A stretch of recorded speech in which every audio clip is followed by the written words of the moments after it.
All right, ladies and gentlemen, welcome to this afternoon's NASCAR Xfinity Series race coverage live from Mexico City in the NASCAR's Xfinity Series return to Mexico City. And in this race in particular, it's only the second NASCAR Xfinity Series road course race of 2025. And with that being said, we got a lot of road course ringers, or at least drivers who are very accomplished on the road courses in NASCAR, in the Xfinity Series as well in their careers in NASCAR, all starting towards the front of the field today. We've got a couple of Cup regulars running in both the Xfinity and Cup races this weekend, including hometown hero for the weekend, Daniel Suarez, in his hometown. And I will say that this should be a pretty good race. It's been a very racy racetrack over the years in NASCAR, and they've put on some pretty good runs here when the Xfinity Series first ran a few races back in the mid-2000s in Mexico City. And I think here today we're going to see a pretty solid race as well. The track layout a little bit different from where we had in the previous years of NASCAR running here. This is, I believe, the Formula One circuit that they will be running for this weekend. Kind of similar to when they went to COTA the first few years. They were running the Formula One circuit. So a little bit longer of a race course, roughly 2.5 miles in length, a little bit less than that, about 2.4 miles. And it will make for an interesting one with this being a new track layout. Another reason why a lot of those road course ringers probably going to have quite a bit of success this weekend and adapt to the racetrack quicker than some of the others in the field. We'll go through the starting lineup here in a couple of moments, but first we'll highlight how the season has gone so far for the NASCAR Xfinity Series, and they are coming in off an off week because they did not race at Michigan last weekend. In fact, the Xfinity Series has only had 2 points-paying races in the last 6 weeks up until this week now. 14 races on the season have been completed, and Justin Allgaier is our points leader, and he's got over a race and a half worth of points ahead of Austin Hill, who is second in the standings coming in through those first 14 races. Both Hill and Allgaier each have 3 wins apiece, and then we have several drivers with 1 win apiece of the Xfinity Series regulars, which would include Jesse Love, Connor Zilisch, who won the only road course race of the year at COTA, Brandon Jones, and then Eric Almirola also has a win this season, although he is running part-time for the Xfinity Series. Sammy Smith is below the cutoff line on points, but does have a win, so he would be therefore qualified for the playoffs. And we've only had 2 Cup regulars win a race at the Xfinity Series level this year, which would include William Byron in the race at Charlotte Motor Speedway, as well as the 2-time driver to win in the Xfinity Series this year from Cup, Kyle Larson. And with a couple of Cup regulars in the field here today, we may see another new winner for the Xfinity Series this season, but the man to beat is probably going to be Connor Zilisch, who is 1 for 1 on road courses this year, including a win on his first career race in the Xfinity Series, also on a road course last year at Watkins Glen. Therefore, I am taking Connor Zilisch for the race win here today. Qualified on the pole, and I think the new course is definitely going to lay hands to both him and Shane Van Gisbergen. Van Gisbergen for the Cup race tomorrow, Zilisch for the Xfinity race today. To put forth their best efforts, and really, as long as they don't have any pit road penalties, I think he's definitely going to keep the car on the racetrack. Keeping the track position at the front of the field is going to be huge.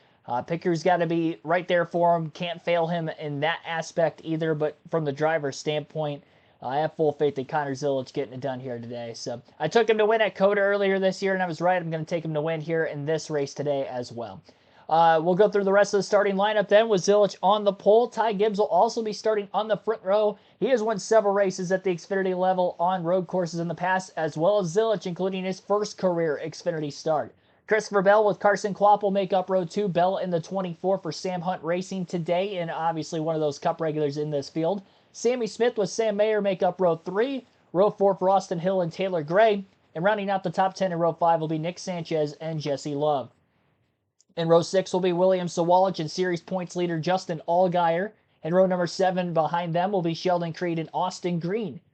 Brandon Jones, Andres Perez in row number 8. Perez full-time in the Truck Series, but running a part-time Xfinity race here today. Matt DiBenedetto and Jeb Burton make up row 9, and then row 10 in the top half of the field will be Jeremy Clements and Sage Karam. We've seen Karam have some pretty good runs in the Xfinity Series on a part-time basis on road courses the last couple of years, so may have a good run today. Another road course ringer in the field, Alex LeBay inside of row 11 alongside Harrison Burton. Thomas Annunziata, Blaine Perkins in row 12. Ryan Ellis, Dean Thompson in row 13. Row 14 for Chris Wright and Josh Bilicki. Daniel Dye, Ryan Sieg deeper in the field in row 15. Ruben Rovello and Josh Williams will be in row 16. Row 17 for Brennan Poole, Christian Eckes. Row 18, Parker Retzlaff, Kyle Sieg. Row number 19 for Brad Perez, Anthony Alfredo. And then Daniel Suarez will start dead last in this race today, 39th, row 20. Largest Xfinity Series field of the season. That is because although 38 spots would typically be the most that you could have in an Xfinity race, because this race is below, or I should say out of the country, for instance, in the United States, and a lot of teams are making some huge financial efforts to have to just make the trip alone. NASCAR elongated the field so that way we didn't have just one driver getting sent back home for this weekend only, again, for the Xfinity Series. So that is why we have 39 cars in today's race. JoJo, Shane Richards, thanks for tuning in. Who's in the booth? Ross. Yep. Ross is in the booth. They're having a different driver analyst of an active driver, that is, in the Xfinity Series booth for the next 6 weeks, I believe it is. Or it would have been 6 weeks total, but it started last week with Austin Cindric. Last race with Austin Cindric. Quaker State colors were on the car of Daniel Suarez earlier today. Still has the logo and the name of Quaker State on the car, but the green scheme that he had earlier today, it's vanished. Reason why, he's in a backup car. His car, it looked like, had a brake issue. Headed into one of the corners on the racetrack in practice earlier this morning. Crashed into the wall pretty hard at a high rated speed. Obviously, luckily, Daniel Suarez is okay. He is still running this race this weekend. But if he is going to win in his home track, home country, he's going to have to do it from the back of the pack, at least for today's action.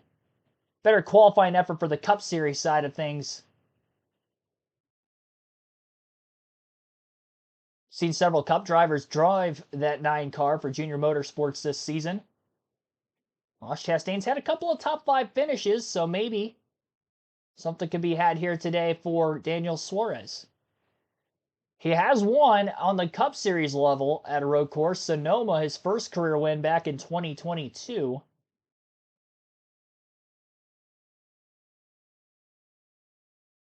Time to get it done on the Xfinity Series side. Visual purposes, the race is on the CW per usual. And I'll let you listen into their coverage up until the drop of the green flag. Then I'll take over again. 65 laps our scheduled distance today. And they were greeted by an unbelievable racing facility. Walk us through the first part of it. The only thing just as long as the trip they made down here might be this front stretch. It's the second longest in NASCAR behind Talladega. At the end of this one, you got to brake about 180 miles an hour down to 45. First gear into turn 1, into turn 2, and turn 3 as we go on board here. With Christian Bell, this braking zone feels like it lasts forever. As you finally get that car load up and hit that first curve on the right, you're going to aim for the left curve in turn 2. You're going to try and get to that curve on the right, turn 3, and then use all the friction to get it and head down towards turn 4 in a series of S's, Ross, which then leads us to probably the most tricky part of this track. That's right. You get through the S's, you take a break. It was the alternate start finish line in qualifying. Now it doesn't matter. Turn 11, big break zone. We've already seen cars get in trouble like Daniel Suarez. Through 12 and 13, very slow across that rumble strip right there. Need some rear brake here, but you're worried about wheel hopping these Xfinity cars. 26 car locking the left front up. So slow right here. Stadium all around you, straddling the sausage curve into 14, 15 onto the front stretch. Hope you get off and get a little bit draft down the straightaway. And you better get that run off 15. Because you got to haul the bale all the way down to turn 1. Green flag goes in the air when we return. You're watching the NASCAR Xfinity Series on CW. All right, well, there you go. You got a little bit of a track description from Ross Chastain and Parker Kligerman, who are in the booth for today's race alongside Adam Alexander. And again, the CW is where you can watch this race for visual purposes, as you can every weekend with the NASCAR Xfinity Series when they come to town. I think it's going to be a good race this weekend, a good set of them.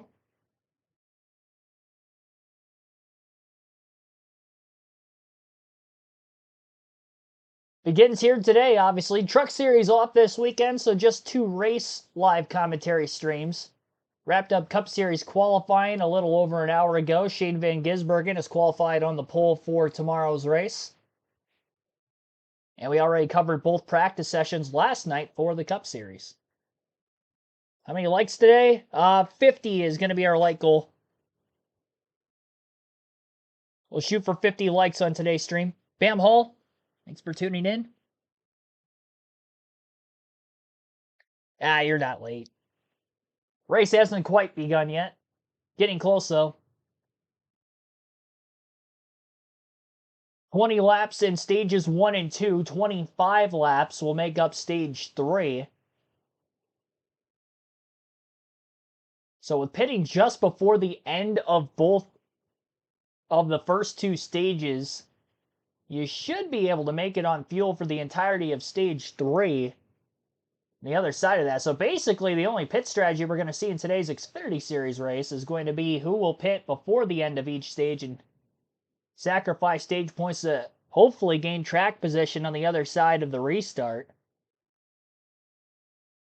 And who will stay out, try to go for stage points, and come from the back of the pack on a ensuing restart.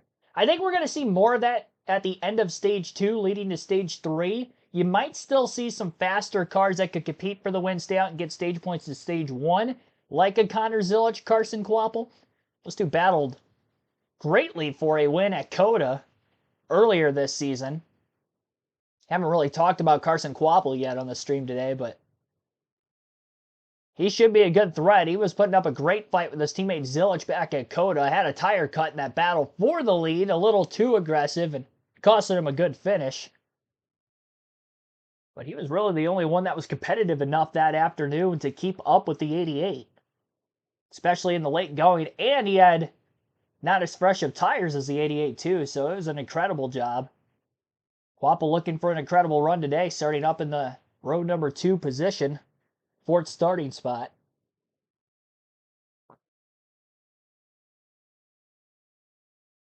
So Ty Gibbs, Christopher Bell, Daniel Suarez are the only 3 drivers that will be running both the Cup and Xfinity races this weekend.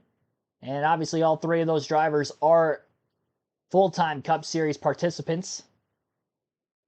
First Xfinity start of the year for Bell and Suarez, and I believe the 2nd or 3rd for Ty Gibbs this season.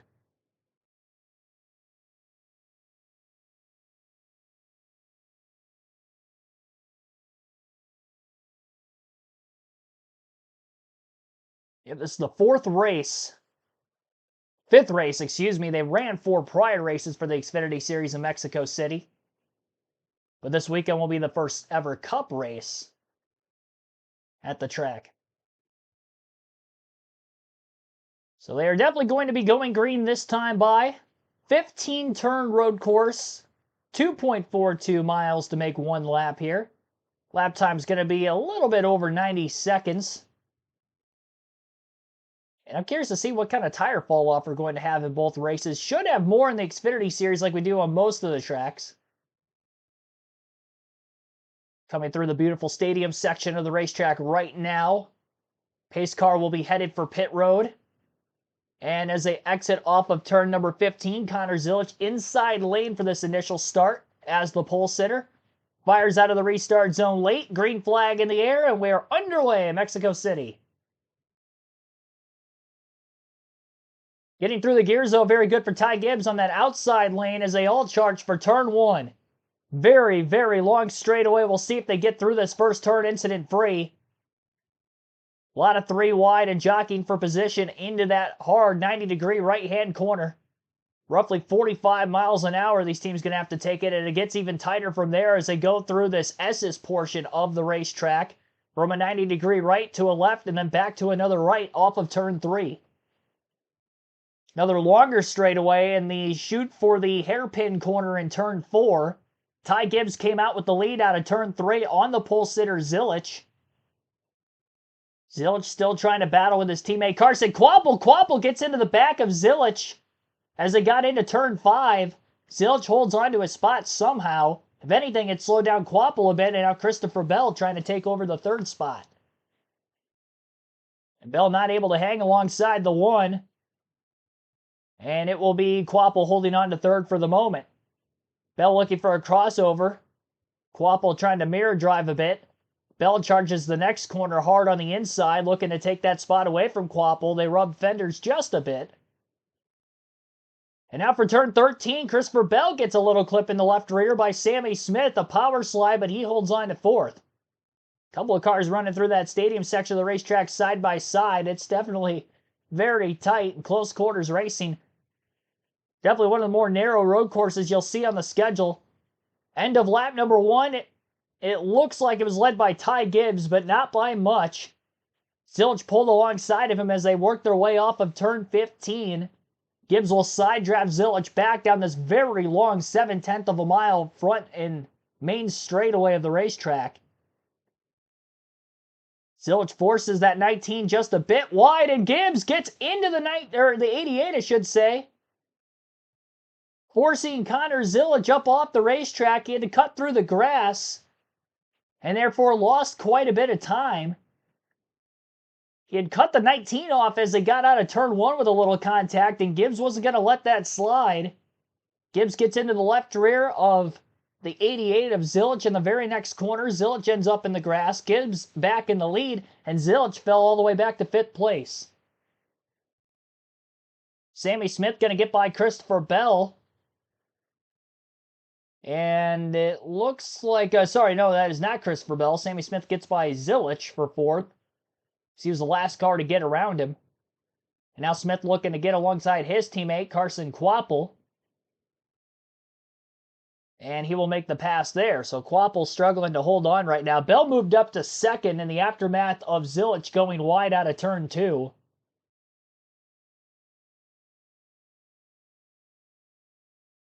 Three Junior Motorsports Chevys tightly together, 3rd through 5th. 2-car breakaway at the front of the field with the Cup drivers who would be running at Joe Gibbs Racing, Ty Gibbs and Christopher Bell. Bell trying to get into the draft behind Gibbs and do whatever he can to close the gap on the 19. Zilic looking to get by Carson Kvapil on the inside. He'll be able to do so. Kvapil barely holding on in front of Jesse Love's Sam Mayer now. Love making a pass on Mayer off of the main straightaway, completed it into turn 1. Pass was made for 6th. Daniel Suarez from the very rear of the field trying to work his way forward. In a backup car, nonetheless, that he's had no laps with so far today. After crashing the primary earlier, Daniel Suarez is up to 28, so already 11 positions gained in the opening 3 laps of the event.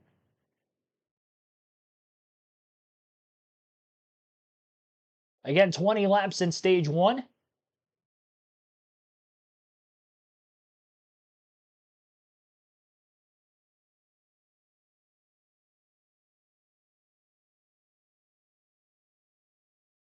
Oh boy, Sam Mayer, big crash. Or at least a big impact, it appeared. Driver's side first into a safety barrier. Tough to tell for me exactly where on the track that was. It looked like it was about turn 12. And that will bring out our first caution of the day, right as the leaders are about to complete lap 3. You see Jason Chincher, his crew chief there, hard on the brake, starts wheel hopping. Oh man, lucky to not take anybody else out with him. That's going to be a hard impact there. So those Tech Pro barriers. That's a big slide. Fast slide. You can see the speed difference here. Heads up driving by Jesse Love. Yeah. Let him go. In that corner, throughout practice and qualifying, we saw multiple drivers struggle there. It just seems like for whatever reason, it's inviting you to drive in deeper than you should. It's not, it doesn't have a ton of grip, but we've seen a lot of wheel hop out of these Xfinity cars down there, Kim.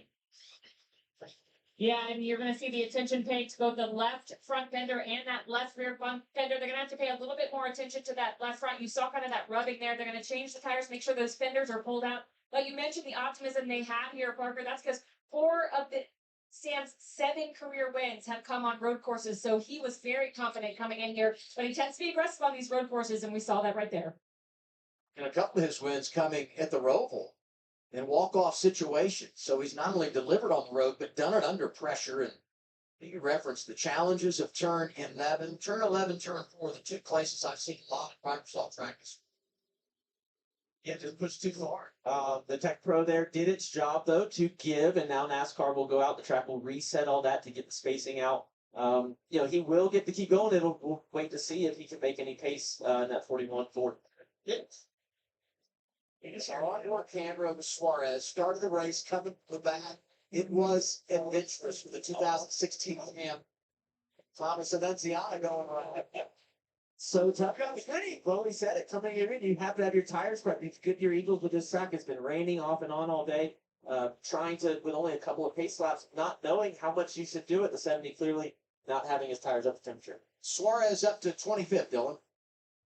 Yeah, off to a good start here in this backup car, which, by the way, this car was used by Justin Allgaier last year at Chicago, also in backup format, and they finished fifth, so the team wasn't worried about its capabilities. The biggest challenge was getting this part of the car right here ready for Daniel, the interior. They had to take the seat out of the primary car, put that into this car, get his pedals right, get this car as custom fitted as the primary car was for him, because as Ross and Parker can attest to, the cockpit of these cars is super critical and super important. They had it on the scales about 12:45 local time, onto the grid about 2 p.m. local time here, and now Suarez is driving it through the field. As if there weren't enough challenges for these teams racing south of the border, let's go to a backup car. They've executed quite nicely. Coming out of the turn with a straightaway, the speed of tying in, getting ahead of the curve, taking the lead. What a start to this race. Driver 19 in charge. We're live. Excellent too. Man, get ahead. Yeah, definitely quite a bit of aggressiveness in the early laps of this race. Jackson Thomas, thanks for tuning in, as well as many others who are watching today's live commentary stream on KRC. Be sure to hit the like button if you haven't done so yet, so we can try to get to that like goal of 50. We're at 24 currently. You can vote for who you think is going to win today's race of the 4 options that I have, which in my personal opinion were the 4 favorites coming in. 32 votes have been casted so far. Connor Zilic leads the way at 41%. He was also my pick to win the race here this afternoon as well. Daniel Suarez gets 25% of the votes. 19% for Justin Allgaier. Christopher Bell at 16%. I haven't really seen Allgaier in the early laps, although we only ran about 3 full laps before the caution. Ty Gibbs has led them all so far, despite the fact that Connor Zilic qualified on the pole. Zilic battling on lap 2 with Ty Gibbs for the lead in the first turn, and swung in a little deep. Tried to clear high, wasn't clear. Ty Gibbs took offense to that. Turn 2, he sends him. And off into the grass went Zilic. Lost a few positions. Was able to maintain his car on the racetrack to not fall out of the top 5 at least. And he is currently again riding in 4th. So at the next restart upcoming, Ty Gibbs is the race leader. Christopher Bell is 2nd. Sammy Smith 3rd. Connor Zilic 4th. And Carson Kvapil rounds out the top 5. Jesse Love in 6th. Austin Hill in 7th. And Taylor Gray 8th. Justin Allgaier 9th. William Sawalich is in 10th. 11th for Sheldon Creed and Nick Sanchez 12th are the top dozen cars. So 1 lead change in the race, which would have been lap 1 with Zilic falling out of the lead to Gibbs. And this is obviously the first caution in the opening 10 minutes of the race. 65 laps around a 2.42 mile racetrack, and again only 20 laps in both stage 1 and stage 2, 25 laps in stage 3, so roughly even lengths most of the way through, especially when you can figure that there will be caution laps at the end of the first 2 stages with the stage yellows themselves.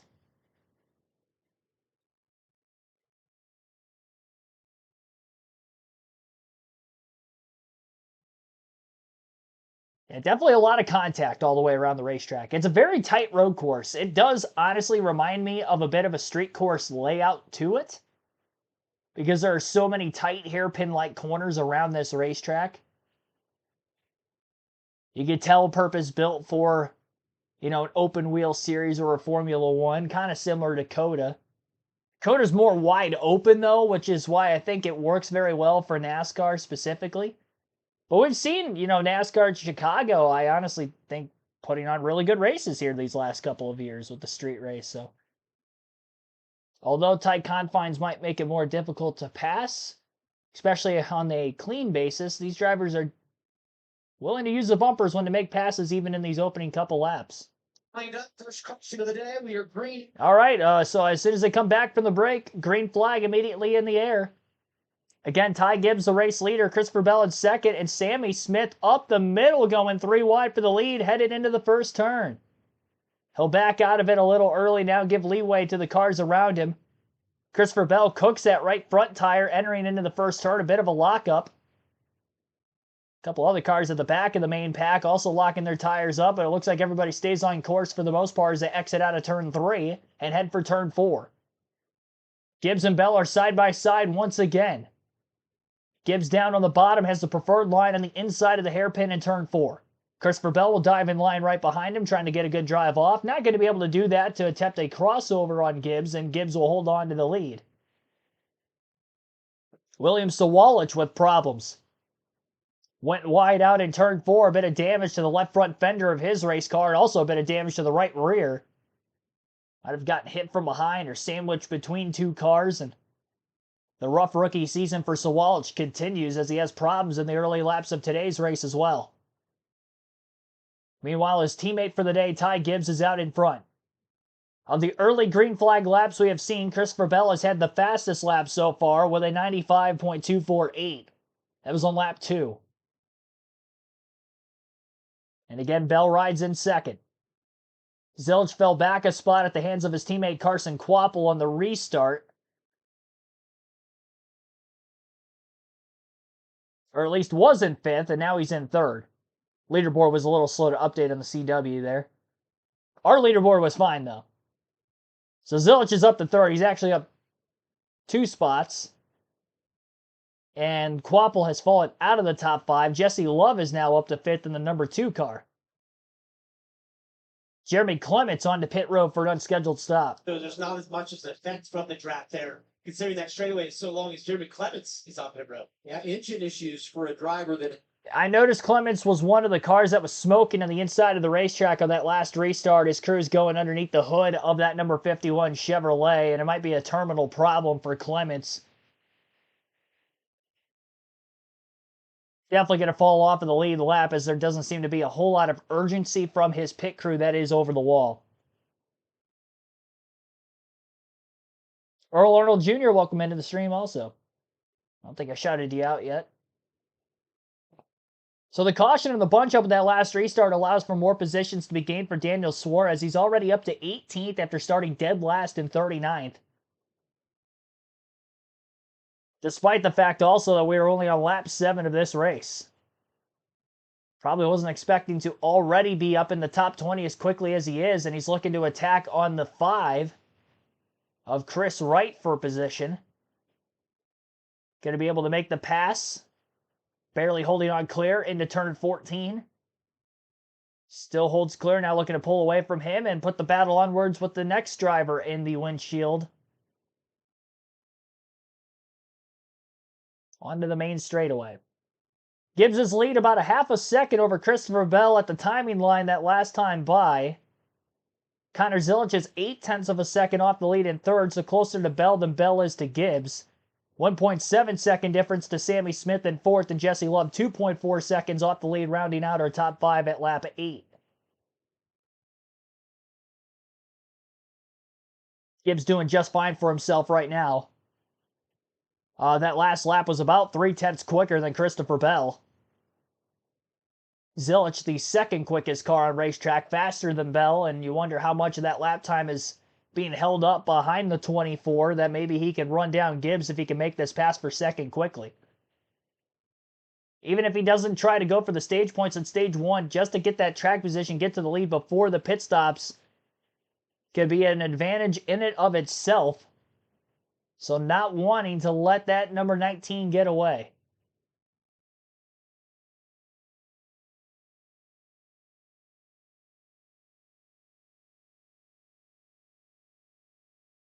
I really don't think 65 laps here is going to click by on a slow race pace. I think it's going to be very fast. This really isn't a long race. Another reason for why the urgency is as high as it is even this early in the going. Their own engines, they're a family-owned team. They buy their chassis from people, but the engine they build themselves. So an issue there. But you get like all your power at what you have. We are lower than we normally are. We see a deep dive into turn 1 out of Connor Zilic. Made it look easy. takes second away from Bell. And that reminds me, in his career, 3 road course starts, including today. So far, 2 poles, 2 wins. However, if you dig in a little deeper, you will see that in both those victories, Watkins Glen last fall, earlier this season at Circuit of the Americas, they faced some kind of problem, had penalties in both. So what we've seen adversity-wise so far for him today, just not a big deal at all. He's running second behind Gibbs. Parker, I have a question. Yeah.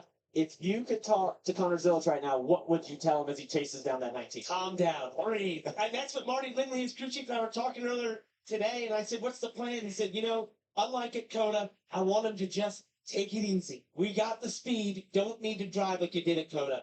Kim, you have more on the 25?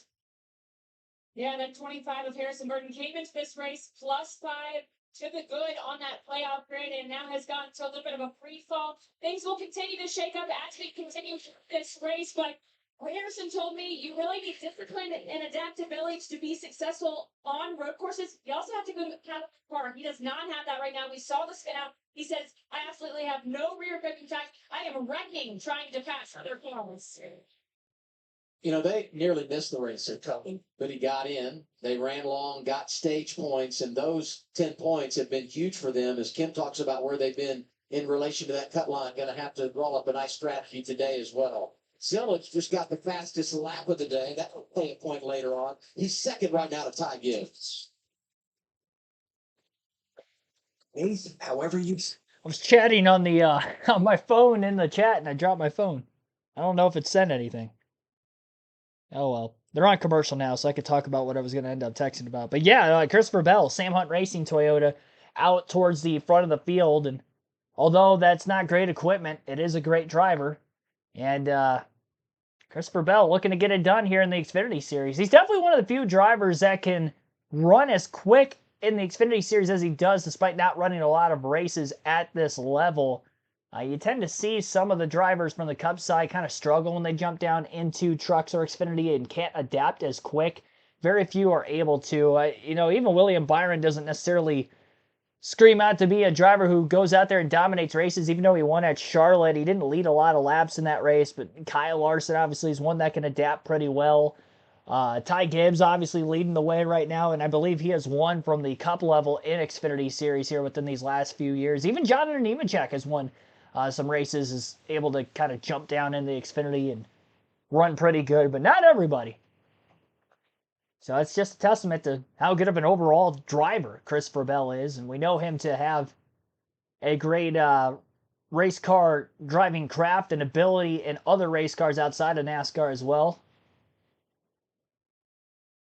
Much like a Kyle Larson. So 0.8 of a second lead for Ty Gibbs over Connor Zillich. Zillich made the pass that last lap on Christopher Bell for second place. Bell is now 1.8 seconds off the lead in third.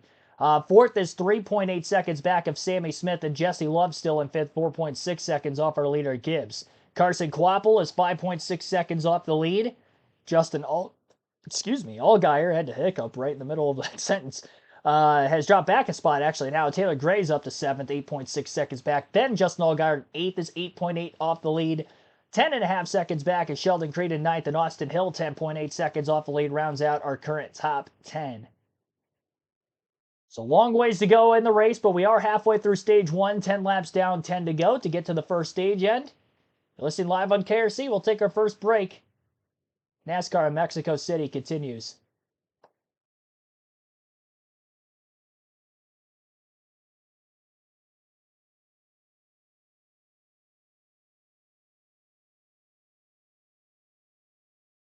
Battle for the lead is starting to intensify between Ty Gibbs and Connor Zillich. Zillich all over the back bumper of Ty Gibbs for that race lead. As they cross the start-finish line, Zillich trying to stay in the draft of Gibbs. Gibbs trying to break it down this very long 7/10 of a mile main front straightaway. And Gibbs now going to try to protect the inside lane on entry into turn 1 while Zillich works to the outside of him. Undercuts, and now will pull alongside of Gibbs off of turn 2. Feeling like this incredible battle for the lead. Ty Gibbs out front, but right in his hip pocket, Connor Zillich and Christopher Bell. Connor had the opportunity get a little dirty there like they had in restart of the race. He kept it clean, Ross. That's right. Yeah. I mean, a good opportunity with 9 to go to just race it out here. Very tough though. These Xfinity cars, Parker, the brakes are already getting worse. The tires are really hot. Trying to rev match your downshifts and get your upshifts right through these S is really tough. It's incredibly tough. And you talk about the brakes. I think that's going to be a real topic today. We've heard a lot of drivers struggling with it in practice and qualifying, and already some teams drivers talking about some brake fade. And when you're at the front of the field like these guys are, pushing these cars as hard as you can, those pedals are already fading, going further than you want. You're just trying to extract speed. Well, really hard to tell, guys, but the 19, there's something on the left side, left front of his nose. It looks like debris to me on a brake opening. It could be put there by the team, but there's something over there that could be blocking one of those openings. You know, you referenced 9 to go. We talked stage 1 here. We're coming out of the corner. This will be 8 laps remaining when we hit the start-finish line. We're going to close pit road in 6 laps. You always do it 2 laps prior to the end of the stage. So for drivers that are looking to flip the stage before the stage ends and try to cycle to the front when everyone else pits under caution, you got to start thinking about that and who's going to play that game. And if you're close to the front, you might have to do it with 3 to go. Something we'll have to continue to watch. But right now, the racing for the top spot is just so good. Died through the block down into 1, covered there, and then was able to cover into 2 and 3. As Connor tried to look for an opening, once again keeps it clean. He just tried to get beside him. Might get there looking into 4, not quite.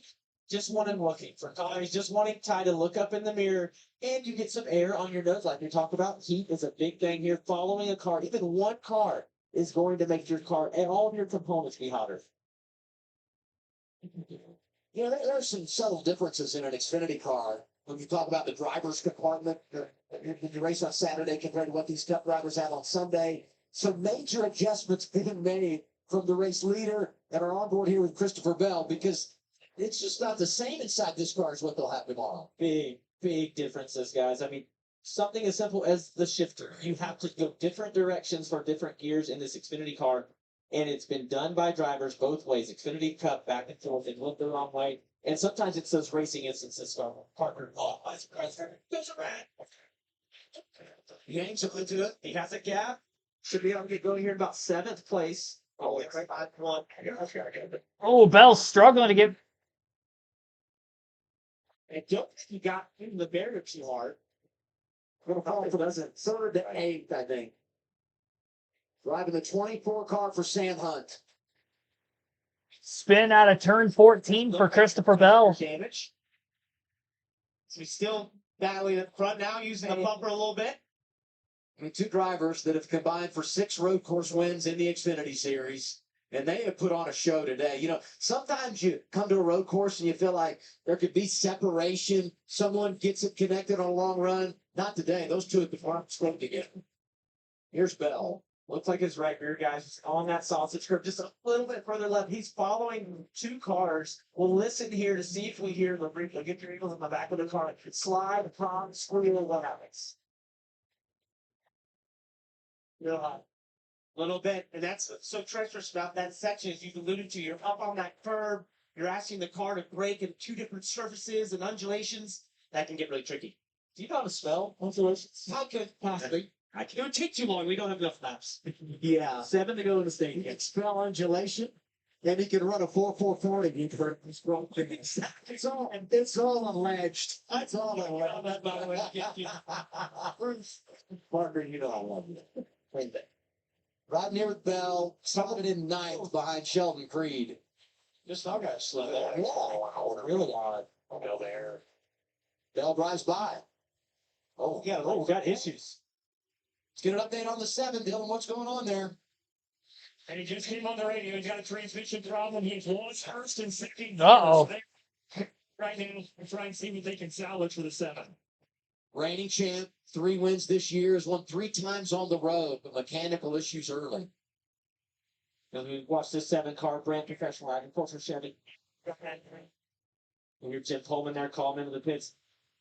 A little bit of confusion by the team, not expecting anything like this. But as we go back to the 51 car, you want to clean this up, Adam. His call, Clement's engines, they are Hendrick engines. That's something that I had celebrated as I raced against Jeremy for years in my career. They ran their own engines this year, had APS. under the hood. But I would say it speaks to the growth of that team, right? I mean, you're right. Forever we love the underdog story, the fact they build their own engines. But now getting power from Hendrick, it just speaks to the steps that they've taken as a group to grow. Such a shame because these road courses are a huge opportunity for Clements, that race team. Also for Justin Allgaier, a great road course racer there. For a career year across every metric that we tracked so far through the season for the 7, this one will hurt him. Yeah, and not just Justin, across the board, what Junior Motorsports has done. Just been remarkable, the success that they have put out.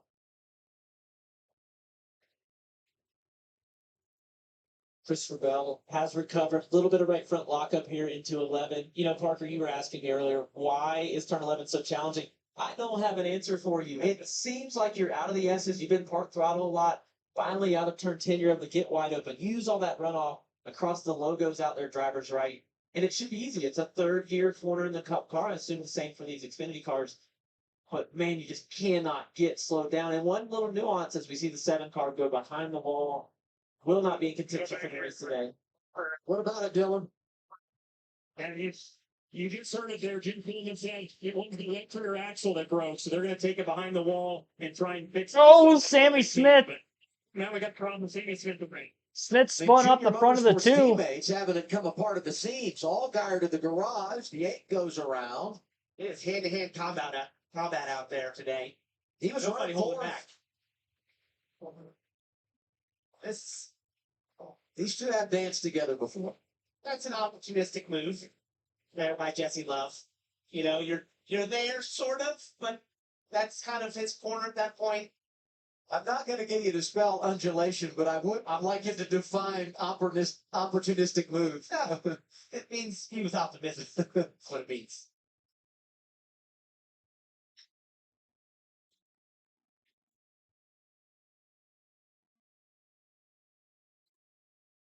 Chit chat. And I just love listening to the work going on behind the wheel. Christopher Bell so careful down in the corner, turn 4, gets his rights on the apex, curving on the right side. Little bit of throttle touch, brakes traction, hits double zero. Sammy Smith back to 10th. We come to 4 laps to go. 20 is Brandon Jones. Great effort for Sage Carroll. Yeah, I was going to say, Sage. It's like every time he shows up and runs on the road, he finds his way into the conversation. This is so awesome for Joey Gase Racing and Sage Cairn to be up at where he's been. He was fast in practice, great in qualifying, to be up in the top 15, and so he can start to flip this stage if they choose to stand and have some serious stage points for that 53 team. That's really cool to see, Ross. So someone who has driven some cars like that, a little rub there on the right front. That's not always easy to do, to take a small team up front. He didn't get there without some contact, but Sage does deliver speed in every team he drives for. And for the Xfinity Series, he does go between teams in the second half of the field wherever he can find an opportunity. Reminds me of you and me in our career. We just want to race, and he continues to elevate. Whatever car he gets in, it goes forward. Now, what we all have to try to learn is how to do it with less contact. Suarez going for 13th, and he makes the pass. What a drive to the back for driver 9. And with 4 to go in the stage, coming to 3, start seeing some drivers come down pit road if you want to flip the stage. Here are the leaders through the stadium section. You think Marty got a hold of Connor on the radio finally and got him to calm down? Just, hey, it's not worth it. Clearly, the 19 is not going to give anything to you. The 19 got this stage. You showed you could drive back up to him, or is the 88 having to nurse something inside of the car? Well, we saw how loose he was at times, and I really saw the slides from here that race cars quite often, and you just have to wonder something, especially on road courses with these Xfinity cars, when you really heat up those rear tires, it can take a while to come back, and sometimes they don't come back, and you just have to slow down as we see Christopher Bell on pit road. Likely a planned pit stop here to flip the stage. Bell is in, Dylan. Yeah, that's right. A couple of planned stops here for Suarez and start with Shipton Green in the 00, who is driven from the 7 before he peeled off of pit road. Barely happy with his race car all weekend. Still just getting the hang of this racetrack and figuring out what he needs from the car, but overall not too bad for the 00. You just saw Christopher Bell there, although camera shots stopping at the front of those, and it made it hard to touch it. And then on that 77, so corrected and lost it, Dylan. You see Daniel Suarez as well, who has continued to carve his way through the field. Happy with this race car. It's Oh! the top 15. They'll do what they did. Now we got a problem here as Dean Thompson is wedged into the pit stall in front of him. You know, these pit stalls. There's some damage on the 9. And, you know, you wouldn't think it would create a lot of problems because pit stops on a road course typically are so spread out. Right there, Thompson gets in right in front of the 9, and nothing Suarez can do. Wow. Bad tire there. Bad situation here is the Sam Hunt team comes around with those 2 tires. Remember, guys, we're doing opposite pit stops. Very awkward for these racing. This is my number 1 team on the 9 Quaker State car. My number 1 team, Mike Roberts, their front changer, pitting Daniel Suarez today. 19, race leader Ty Gibbs is in. He brings the 88 of Connor Zilich with him, Kim. Yeah, no major complaints from Ty Gibbs, and that was a continuation from practice earlier. Very, very happy with the race car. He just said, overall, it's pretty good. I see it getting going on fire off, so no major changes. Ty Gibbs, as we look at the 88 of Connor Zilich, he finally came over for silence for the majority of that stage and said, I'm just fighting a little bit free, so slight adjustment there. Fresh rear tires, so no folks feel worried. Now pit road is closed. And the reason these 2 drivers were able to make one more lap is because they were out front. And look at the exchange. 88 delivers. Coming off the pit lane, Zilich now has the track position in front of Ty Gibbs. Now, right now, they're not racing for the lead because a number of drivers had stayed out to get some stage points. But ultimately, this will be the battle after we wrap the stage. And I don't think they're going to get away from each other. Turn 1, first corner. Connor Zilich already locking up his right front tire. Cold tires coming off pit road. Low air pressure, Parker. Really tough to get going. These 2 guys should just ride, but they're not going to. And you saw Ty Gibbs weaving as he went into turn 1, trying to work in those tires as quick as he could. He wants to get back at the 88 here. Yeah, normally when you come out of the pits in this sort of scenario, you sort of take it easy, take care of the car, and know you're going to flip the stage at the end and get in top of track position. Not the case of these 2. So now that they've made their pit stops, it's cycled to Carson Quapple, who's obviously going to run and take the points. So is Jesse Love. So is the 54 of Taylor Gray. When you look at other drivers up there, I look at Nick Sanchez, who needs points.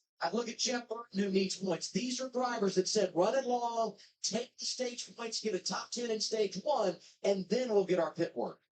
Yeah, for Andrew Overstreet, his number 1 Bass Pro Shops team, max points here if he can just complete this lap. Easy sailing for Carson. And Carson stayed out of all the stuff. His teammates are going everywhere, breaking things in the cars, spinning out, running into other people. This car, aside from that lap 1 contact, has been clean that we've seen as we've got a battle for second. And I always like taking the points, especially if a team like Carson Quapple, who hasn't won a race yet, you're still on the position of a points really going to matter. Take the offer right now, and you can go win a stage. You might do this twice today and still net a top 5 at the end of the day. That's a massive points tag. Those teams that take the risk of skipping the stages, they get nothing if they get spun out in the last lap. Taylor Gray getting aggressive, and he's there at turn 4. Then he gets by Love. That's for second on track, and that's an additional point. And Taylor Gray right now needs everything he can get in that category. They've had a lot of things go against them in the early part of his rookie campaign. See how sideways they are? I wish I was out there. It's so cool. This track looks so fun. Hey, those guys. It is low grip as we see Carson Quapple working in turn 11. Taylor Gray, Jesse Love right behind to close out stage 1, Adam. By my count, over 20 drivers are yet to make a pit stop, including the top 12. Zilich is 13th, Gibbs is 14th, the first 2 that have been on pit road. Off of turn 15, you'll see the number 1 of Carson Quapple. He's never won a stage. That surprises me because they've had so much speed. He's led a number of laps this year, but he delivers in stage 1 this afternoon. Carson gets it done. Good points for Gray, Love, Austin Hill, and Nick Sanchez going to round out the top 5. Brandon Jones is there. Karam DiBenedetto, Jeff Burton, and Alex LeBay, the 10 drivers that were inside the top 10 in stage 1. Congratulations, Carson Quapple. Outstanding earlier this year at Circuit of the Americas, and he's got a stage win in his pocket in Mexico City. All right, so Carson Quapple goes on to win stage 1. A little less than 2.5 seconds behind him was Taylor Gray in second, who had gotten around Jesse Love in the last lap and a half of stage 1. Jesse Love held on for third. His teammate Austin Hill in fourth, and Nick Sanchez rounds out the top 5. Sixth place for Brandon Jones. Sage Karam up to 7th. Matt DiBenedetto 8th. Jeb Burton 9th, and Alex LeBay rounded out the top 10. Connor Zilic, who would have been first place of those that have already hit pit road before the end of the stage, was 13th. So he'll be the leader on this next restart, assuming that all of the top 12 cars in front of him will hit pit road during the caution, which I would assume would be the case. Especially considering the pit window for a lot of these drivers. They're definitely not going to be able to make it on fuel to the end of stage 2. And I don't think they're going to be able to stretch it to try to make it on one stop by pitting at about halfway, because I don't think they're going to be able to make it that far. Right around the 20 laps for the stage is about as far as these guys are going to be able to go.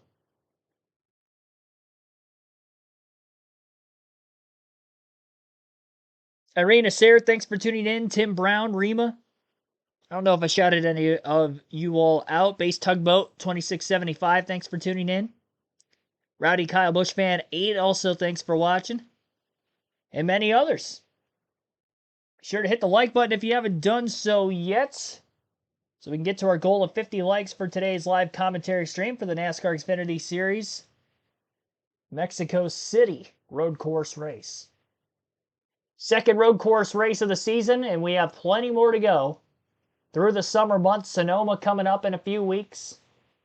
Chicago Street Race coming up on 4th of July weekend yet again. August 8 at Watkins Glen. So heavy dose during the summer months for both the Xfinity and Cup field. Trucks have a road race at Lime Rock Park coming up sometime soon as well.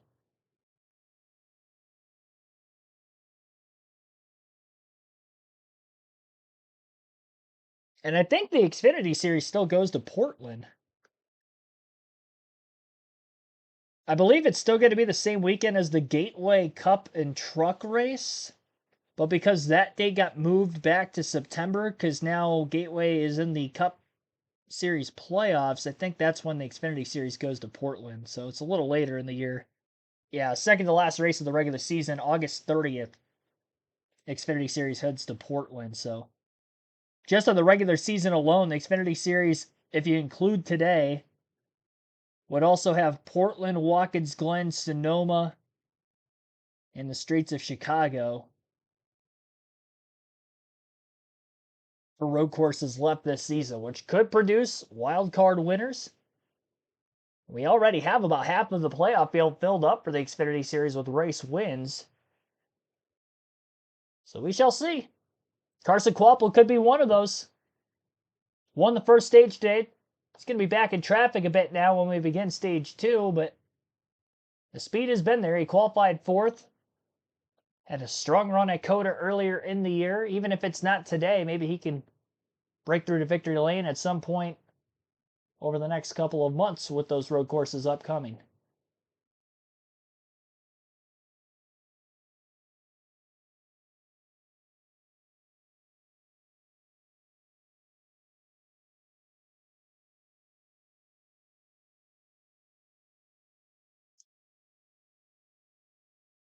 Been a good crowd on hand, really all weekend for the NASCAR events.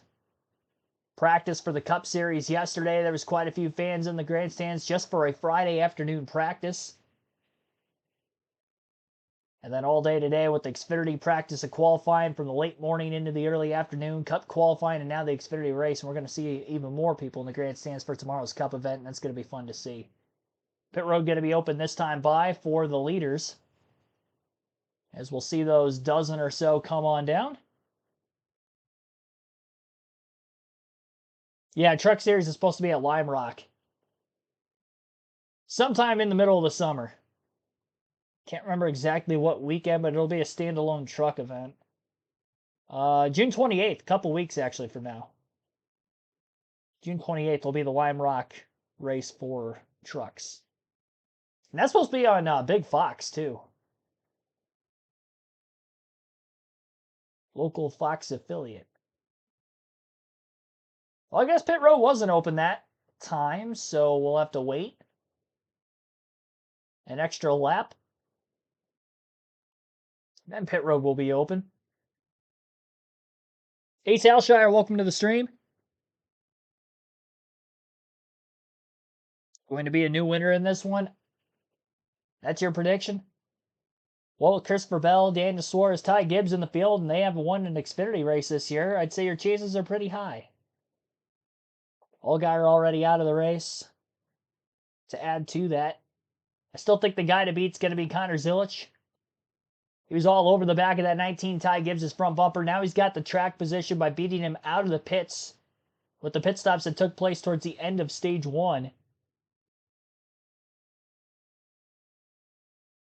First stage win of the year for Quapple, which is huge because obviously not having any race wins, that's his first playoff point of the season. He's definitely lacking behind quite a few other drivers at the Xfinity Series level. Hill and Allgaier each have 21 points each. 5 or more for Brandon Jones, Connor Zilisch, Jesse Love, Sammy Smith as well. So to try to play a little bit of catch up, at least Carson Quapple's able to get his first playoff point here today.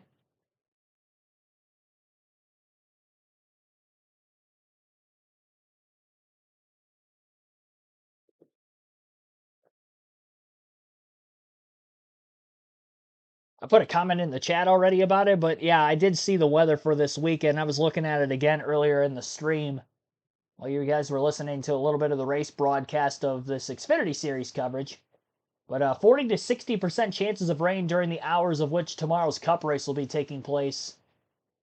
And the chances of rain only grow greater and greater into the evening night hours as well. So definitely going to be an interesting thing to watch throughout the course of tomorrow's event. Could end up being a rain race for the Cup Series, which we've seen before in recent years. Might be more reminiscent to that 2021 race at COTA where it's just a new racetrack. Then you have to deal with the rain on top of it. Damage for the 35. Looks like a suspension issue. Car's a bit skewed. Might have had contact underneath the yellow. It's Ruben Rovello, excuse me. And damage is right around the left rear of his race car. And now the left rear tire's gone flat. He's trying to get his way to pit road. And he's got a long ways to get there yet. Still has almost half the track just to get back into the pits. I don't even know if he's going to be able to get there. Left rear tire's down to the rim, and it's going to start tearing apart that left rear fender here before long. So this will probably lengthen the yellow out even more with that extra cleanup. They still haven't quite yet opened pit road. I would assume that'll be open again this time by. Leaders are just getting into turn 15 right now, and here we go. Pit road's open. Made it on a very national stage. Progressive Pit Road is open. Scheduled stops here as we've ended stage 1. First one in, Carson Quapple, our stage 1 winner. Here's Dylan Welch. And let's talk about Jesse Love. The two teams still having radio issues. The front stretch is the only section of the track where he and Christian Danny Stockman can communicate. Jesse's report on the car, he needs 4-lane lateral drive, tire change, track bar adjustment, and an air pressure change on the two. As we see that 54, that black yellow 54 of Taylor Gray said riding lateral a little bit free. Other than that, very good. Also in stage 1 winner, Carson Quapple, little free track bar adjustment to help lateral. Max points was their goal. That's what Andrew Overstreet mission accomplished. The race off Progressive Pit Road, and it's going to be the 2 of Jesse Love that gets a couple of positions. Quapple drops 1, +3 for Brandon Jones. Taylor Gray went back to 4th. Austin Hill tripped off the pit lane. A number of other drivers picking up spots. We'll reset the running order and begin stage 2. When we return, you're watching Box right as we had cars leaving pit road. I don't think it was anybody that was up towards the front of the field, but I can't confirm that either.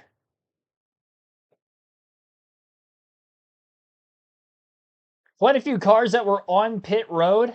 It looked like a good chunk of the field. I'd probably say at least half of the cars in the race had just hit pit road during the midst of that caution and didn't pit before the end of the last stage. If you're further back in the field, you couldn't have pit, otherwise you would have been at risk of going a lap down.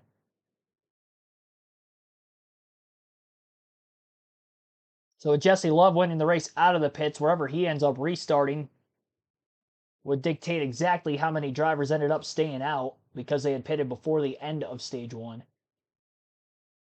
But what we do know is that Connor Zilisch is going to take over the race lead for the first time today under caution. He was the pole sitter, but he hasn't led a lap yet.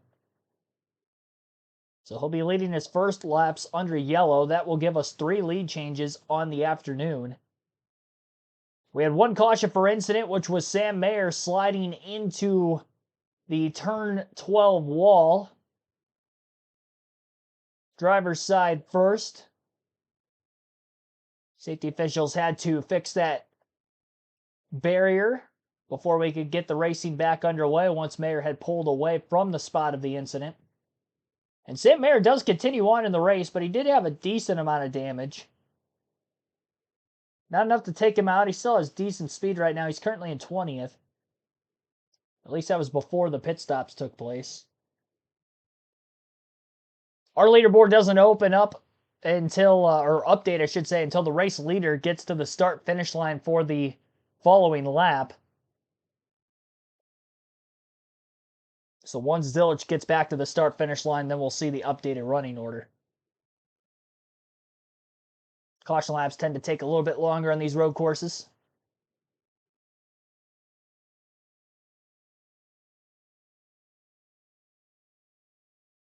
Already just over 45 minutes into this one. Time is going by very quickly today.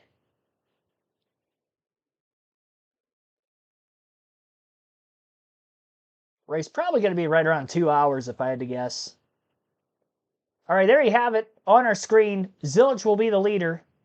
Ty Gibbs is going to be second on the restart. Christopher Bell third. Sheldon Creed fourth. Sammy Smith fifth. William Sawalich in sixth. Daniel Suarez up to 7th, Ryan Ellis 8th, Dean Thompson in 9th, and Daniel Dye rounds out the top 10. Thomas Annunziata 11th, and Jesse Love 12th. So only the top 11 cars stayed out of the pits. And everybody else 12th on back hit pit road, but they're only going to have about 3 to 4 laps at the most, fresher tires. So probably not going to make much of a difference here. We'll take a break. You're listening live, KRC, Mexico City NASCAR Xfinity Series action.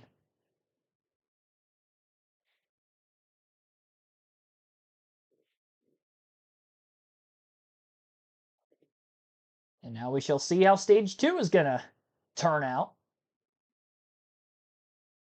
Those opening couple laps of the race were very aggressive with these drivers, and that next restart after the first incident of the race was also super aggressive.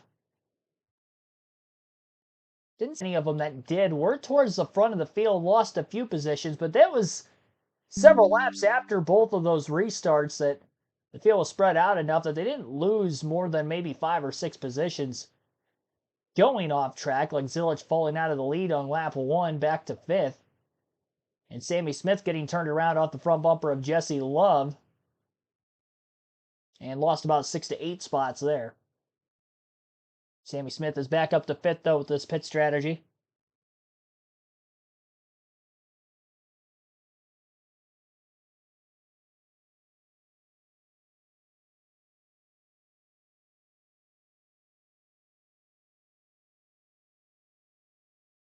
Can't tell if that's the main grandstands on the front stretch that they're showing right now on the hard cam for CW. Whatever section that is, it's packed. Might be down towards turn 1 also. So zoomed in, I couldn't tell. Should be getting the 1-to-go signal, I would assume. The choose rule will be in effect here. Which I believe the choose rule is off of turn 7. Choose cone.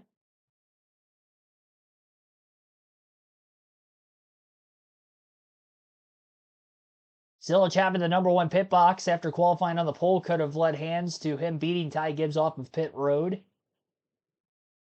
I would assume because Gibbs came in ahead of Zilisch and had roughly a 7/10 of a second lead on him entering pit road would lead me to believe that it wasn't just the pit stall selection as much as it was the 88 crew was just faster than the 19.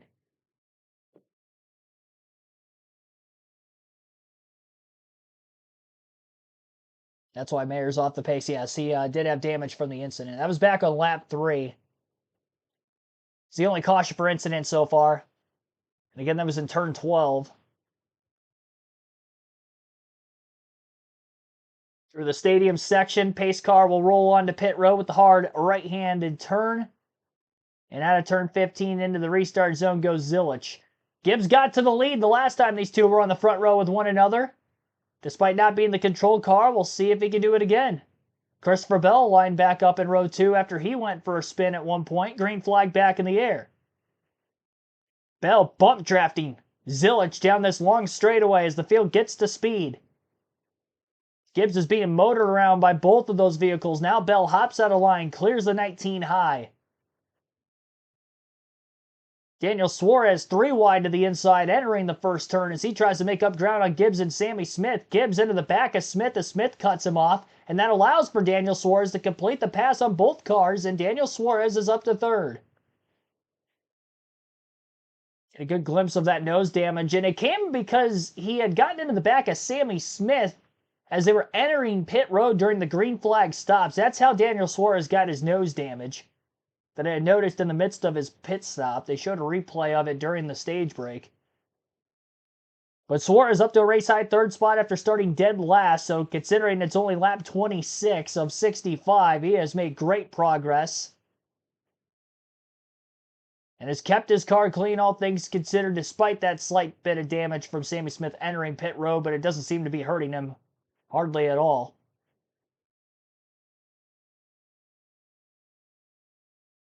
You just wonder that extra motivation on the side of him racing in Mexico could be another driving factor into how hard Daniel Suarez is willing to push to try to go for spots, not only for the race win, but to hopefully get to the race lead at some point throughout the course of both today and tomorrow's races.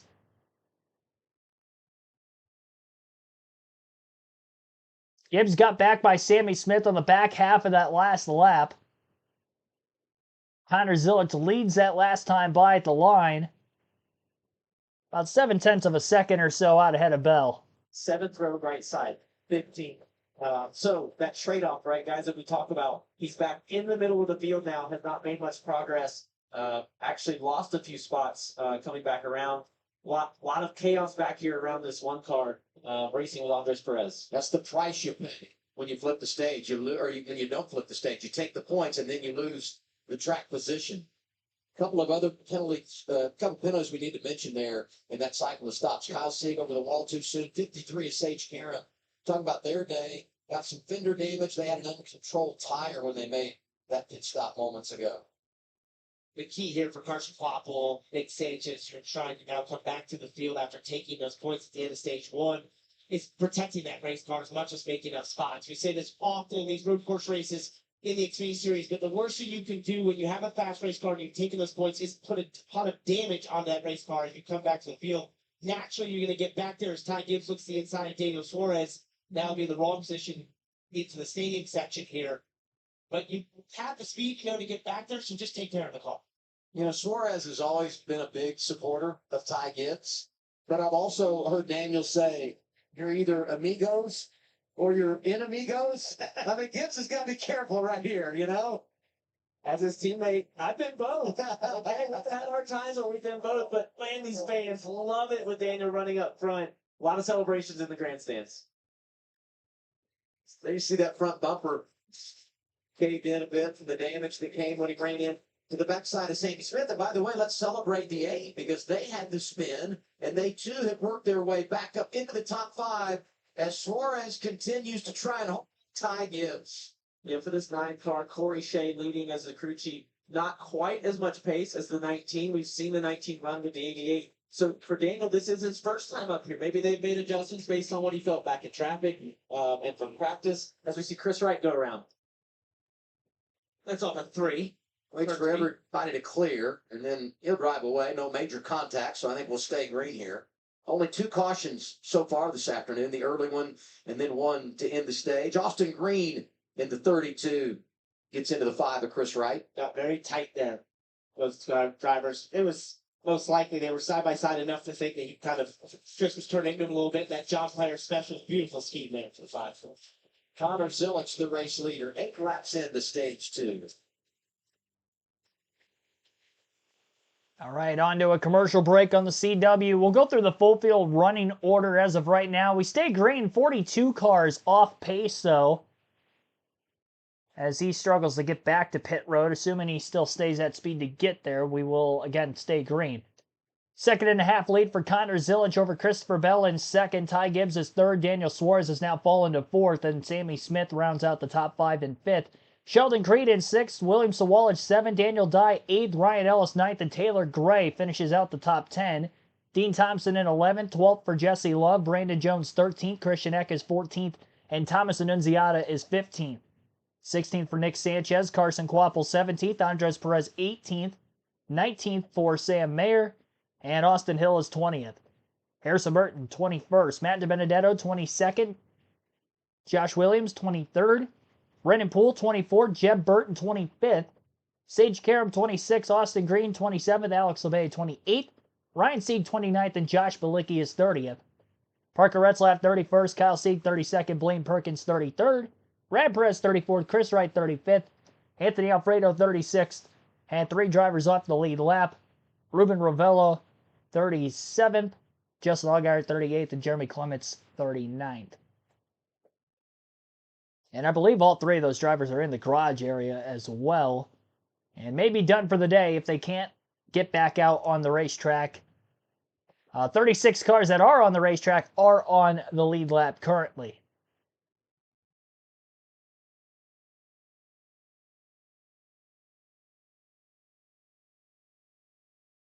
Ton of battling still going on in the middle, going to the pack right around 20th place. 21 in the 91 Trading Paint through turns 14 and 15. Battles right in front of another side-by-side battle of Matt DiBenedetto and Harrison Burton. All that's going on for the 19th spot. Perez in the 91. It's the driver leaning on Austin Hill a little bit, and Hill was leaning right back on him again. Halfway through stage 2 in the race, and just about 2 to 3 laps shy of halfway entirely in today's action for the Xfinity Series in Mexico City. Showing a replay of the contact, the 07, the 42. That's what sent the 42 around. He was struggling to get back to pit road, but he was able to get there eventually.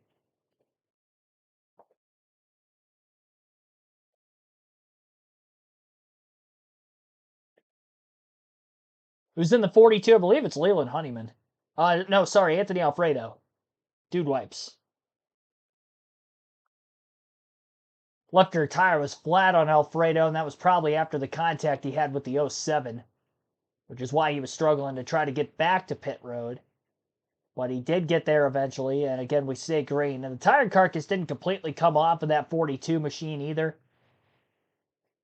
Alfredo is now the first car lap down, so as long as nobody else falls off the lead lap before the end of the stage, he should get the free pass. But with 10 laps to go on the stage, I'm not going to say for sure that he's guaranteed to get the free pass. Especially if we see any more spins and drivers falling off the lead lap. Obviously, we'll have some green flag pit stops in the late going to the stage as well. Forever. On board with Ryan Ellis. And, we were in break and we're like, this is going to be great because he's running 10th. But unfortunately, ever since we sold it, he's kind of fallen back a little bit. Most recent to go by Sam Mayer, who had the early issue in turn 11. He's been swallowed up by some of these cars that pitted under the stage. He actually flipped the stage. And they were just on a little newer tires, maybe a little faster cars than Ryan Ellis' car, but through all the travel issues he had getting here, yeah, absolutely. You know what? Good for him to be up there and just running it all. Travel issues for the 71 car for the driver leads to their worries. Mario Goslin had to load the car with the engine actually locked up. I talked to Mario. I drove for this team for the last several years before going over to Junior Motorsports this year, thanks to Acceptance Insurance. But Mario Goslin, Brian Berry leads the 2 cars for the 71, the 91 that Andres Perez is his teammate in today. And as they got here, they had to change the motors. You see a flat tire on the 21 car. Yeah, problem for Austin Hill here. Right under break, we saw that for Anthony Alfredo as well. Kim, what happened here for the 21?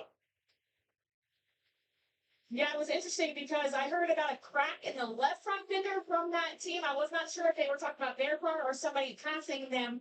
So we'll have to check in. It's definitely a tire issue on the right side for Austin Hill. Yeah, I can see they're referencing sort of the pushed in fender on the left front there, but we'll see what happened here. We had the 42 and 88. 42, Anthony Alfredo. Oh, Wow. Anthony. Anthony had a flat left rear. This is the car that crashed in practice, guys. They were ratchet strapping the front clip, trying to get it back for that Tyler Young-led team. Unfortunate crash too, had no brakes basically down into turn 4. They did the best they could to get that thing fixed. He had that flat tire. That's why he was being lapped. He obviously didn't realize Connor Zillich was there. That's not what Anthony does. He had outrun the top 15 finishes, and unfortunately, the last few events have not gone their way. By the way, he's on a standby as a backup driver for Alex Mullins coming off that hard crash in Michigan last week. That's obviously for tomorrow's Cup race. So we watch what happened here with Austin Hill. The tire looked like it was already down. The splitter looked really low. That's what I'm trying to figure out. Was that the reaction or the cause? I don't see a lot of damage on the fender. Some small. That's nothing in the NASCAR Xfinity Series, Parker. But usually one flat spot leads to the same flat spot. Right. It just keeps finding it. These Goodyear Eagles, I say it over and over, they have a memory. They definitely have a memory of few flat spots. We had the back and forth for third with Bell and Suarez. Bell has that spot now. We drift back and watch what's happening for 6. 00 is Sheldon Creed. The 18, William Sawalich. Carson Quapple goes for a ride. That's turn 11. And remember, he won the opening stage, but they had not made up as much ground as we thought they would after he made his pit stop. That's the risk you pay, you run if you decide to go for points as you come back to the field, getting in altercations, getting spun out like that as we watch Nick Sanchez and Sam Mayer fight. Tooth and nail here down the front stretch. See if that side draft works for Sam Mayer. Here we look at what happened to Carson Quapple. We've seen this be an issue for just over Cooks into turn 11 again. We've seen so many drivers. Buell Hoffman get overcook the entry there to turn 11. It's almost like if you get offline on the inside, there's just no grip for some reason. You see the rubber on the outside, but on the inside, Ross, it's like there's just no grip in that dust or something. Yeah, I can't say why. I had my own issues in cup practice. Did not have issues in qualifying, luckily. Phil Surgeon, my team, made my car stop very well. Too good, actually. I think that's where I lost the pole, or in the big brake zones. But good job by Dean Thompson to open his exit up for that 26 car for Sam Hunt Racing. The other Sam Hunt car on track and avoid getting spun out himself. And one last thing is it almost off camber there in the turn 11 a bit? Is that what's that somewhat? Does it fall away to me the track? Okay, I can't speak about well, there, measure real quick for me. Yeah, my icrometer could not tell it. Got it. A lot of drivers inside the top 15 that have had some kind of problem today. You never give up in a road course. Your day might end well. We're seeing that already. Zillich leading Gibbs, Bell, Suarez, and Sammy Smith. All right, getting down to 6 laps to go in stage 2. Commercial break currently airing side-by-side-wise on the CW. The lead for Zillich is 2.4 seconds over Ty Gibbs. Christopher Bell 7.3 seconds back in third, and Daniel Suarez 8.6 seconds back in fourth. Sammy Smith is in 5th place, Sheldon Creed in 6th. 7th for William Sawalich. Taylor Gray in 8th. Daniel Dye 9th. Jesse Love rounds out the top 10. Just past halfway right now, 31 laps to go this time by. Still just the 2 cautions, none for incident so far in stage 2. Just the lap 20 stage yellow and then the lap 3 caution for Sam Mayer. Sage Karam going off track in turn 1. Just a little bit wide. And that 90-degree right-handed turn, and lost a few positions from it. Regathered back on the track relatively quick. Suarez running with damage. Yeah, a bit of nose damage on the front of that 9 car. I would have to imagine that's going to be affecting him to some extent. Although there are a lot of low-speed corners on the racetrack where aerodynamics aren't going to come into play, there are a couple of longer straightaways. That main straightaway between turns 15 and turn 1, and then there's another longer straightaway off of turn 3 headed for turn 4. and might not be able to get maybe the full draft effects off the car in front of him, as well as the ability to be in clean air and run maybe some of the faster speeds in that area of the racetrack where they are up and where they are the fastest compared to others that don't have any nose damage in the field. But considering he's in 4th place, it's definitely not terminal. Outside of Ty Gibbs, though, Connor Zilic is putting a beating on this field. Gibbs and Zilic are by far the 2 best drivers in this race.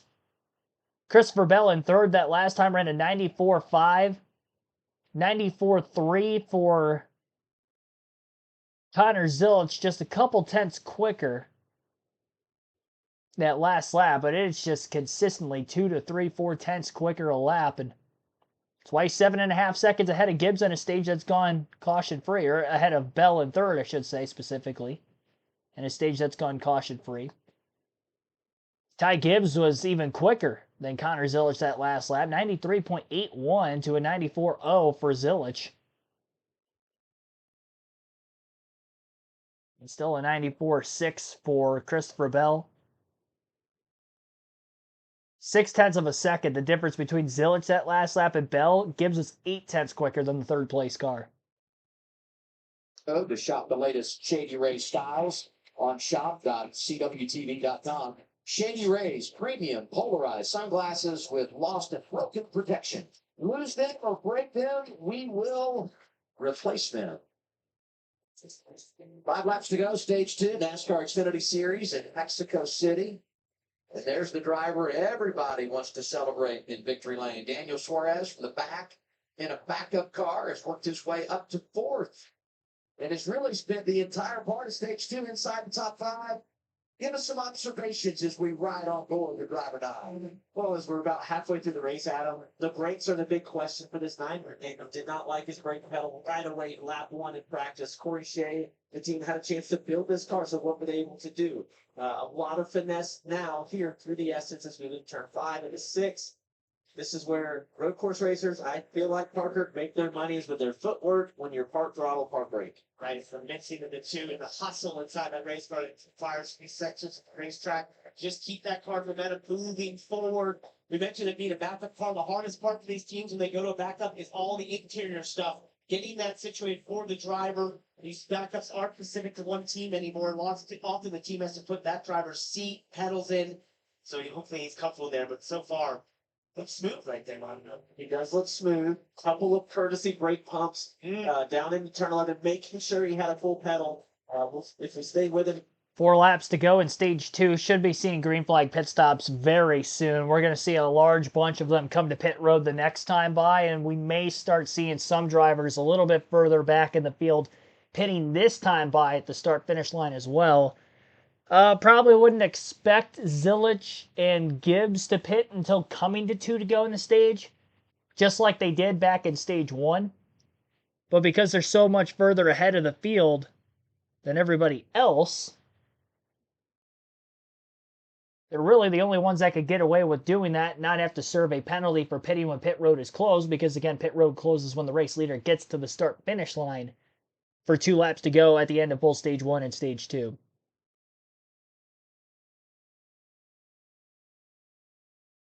Got to see Blaney go over the finish line Nashville Speedway live. There you go. Well, congrats. There was somebody that at work, used to work with that was at the Cup race that day as well. Going down. A little bit jealous. Green flag, pit stop, Skip. Hope you had fun, though. Taxi adjustment, he was reporting in is still free, so needs help on lateral. On stage 1, elects the short pit in stage 2. Thomas Annunziata being pushed. That reminds me, 51 of Jeremy Clements back in the race. So is the 7 of Justin Allgaier. And did you see the people? They're freaking out like if they want to go somewhere. Oh, problems for Christopher Bell. Had the spin earlier, and now he's coming down. A lot of smoke. Uh-oh. Driving for Sam Hunt. That looks like it's coming out of the tailpipes. Oh, is he in a block? Yeah, for Swallow here. Heads up by by him there to get out of the way. Yeah, and just pulled to the side. It's such a shame for Sam Hunt Racing. Oh, this might bring a caution. Bell in that car. Yeah, let's go down to Dillon. Well, we saw Daniel Suarez slide into the pit box there. He hasn't given any feedback on the race car other than he is struggling with the brakes again. Long pedal was his report. So, Ross, I think you were right about that one. Suarez not entirely happy with the brakes. This is some Jesse Love there and then the right of the screen. But I'm thinking about this. If it brings out a caution, these drivers are pitting now. This could be enormous for them because you likely are not going to be able to open pit road for everyone. We'll see how it cycles through, but a whole lot going on here, Kim. Yeah, Christopher Bell came on the radio and said, it's dead, guys. Brian Gainey, the crew chief, coming on the radios, apologizing to his driver. Gainey had told me this morning this was actually the best car they had ever put together. They were here for a win, so huge disappointment for what Sam Hunt Racing thought might be their first team win. You know, where he's sitting, and I'm not going to try to help officiate it, but I would have thought if there was going to be a caution, we would have seen one by now. We haven't. And here come the top two. They flipped positions when they made stops last time when the 19 was leading. This time, 88 lead the 19. Zillage in front of Gibbs coming in here, Kim. That's right. No major complaints from each of those drivers. The big thing that Marty Lindley has been harping, and he told me this morning he had a conversation with Connor. He was afraid that Ty was going to bait Connor into overusing his rear tires. He is going to remind his driver to manage and stop it. They're watching stops in tandem for both of those drivers. Left side tires going on. It's going to be 4 fresh Goodyear tires for both of those drivers. And we'll see who wins the race off their road. Well, we talked about it. This is where things were decided ultimately at the end of stage one. And Gibbs going to gain a little ground here, but yeah, Zillage maybe going to jump out in front of him. You know, the fact that he's inside of him could be the difference down into turn one. This is outstanding stuff. The teams are executing, the drivers are executing, and what will be the battle for the lead, Zillage and Gibbs continue to trade punches at Mexico City. These two will not give each other an inch, Ross. It doesn't matter if it's on the track or on pit road or coming off of pit road. They are going at it. No tire lockups from either car, though, into turn one, Parker. That was key as these tires come up to temperatures, these Goodyear Eagles, to get into turn four here. Another chance to lock up. See if they do it. Oh, Bell's out of the car.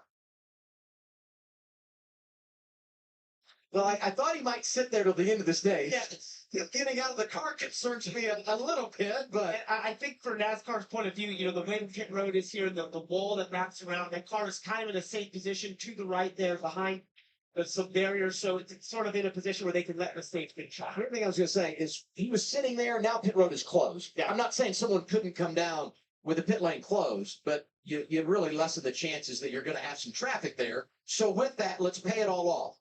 First cycle, these guys do the short hit, flip the stage. It's Carson Quapple who gets the lead. Now it's Sammy Smith out front, another driver from Junior Motorsports that's in position to get a stage victory. That's big for him. He has a win on the year, but to get that extra point for the playoffs winning a stage is big. And I was actually going to shout him out before we had the pit stops running the 5th position. A really great run for Sammy Smith on a road course. I know he's not the most confident road course racer as we see Austin Hill spun around here at the. It was turn four. Down there. He went off there and practiced, did he not? I don't think there's anywhere anyone has. Well, okay, that's fair. But nonetheless, I was going to say, Sammy Smith has been really excelling today. It's been a really good performance by him. Well, so is Taylor Gray. He has.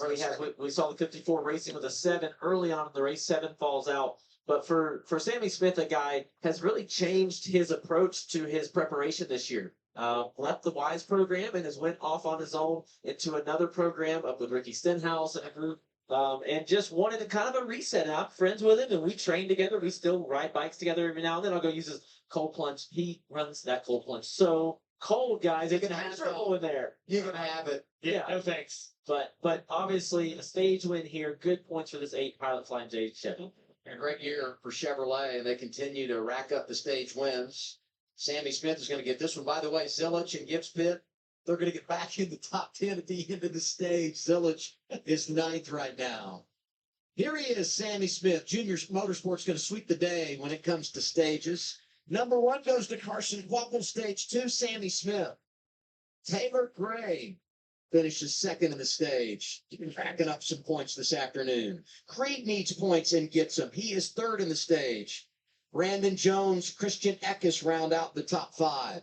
Daniel Dye, another one of those drivers needing points. He delivers. Dean Thompson, Nick Sanchez are there. And you saw Zilich and Gibbs come through. And this is what we thought could have produced the caution. Ultimately, we're able to run to the end of the stage to get our 3rd caution of the afternoon.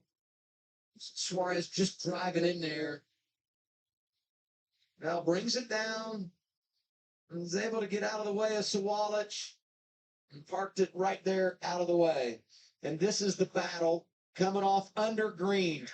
And this is why the 88 is out front. And Connor Zillich's going to be in control as we begin the final stage from Mexico City. 2 young drivers showing us what they've got. So Christopher Bell having an engine problem towards the end of stage 2, going to take him out of the race. He was running in the 3rd place position when that engine problem arose with about 3 laps to go in the stage. And we didn't see a caution for incident because of it. He was able to get to pit road, and his car was off to the side of pit road enough, and I think knowing that we were coming to the end of the stage was a big reason as to why NASCAR kept it green there. Obviously, had his car been parked, say, in the middle of pit road, they would have had a caution, considering we would have had live green flag pit stops taking place, but off to the side, and I think they didn't want to have a caution somewhere in the time frame close to the end of the stage like that. Knowing that the stage caution would have been upcoming would have made for a very, very long yellow, especially in a road course, I think probably had something to do with them not throwing the caution flag either.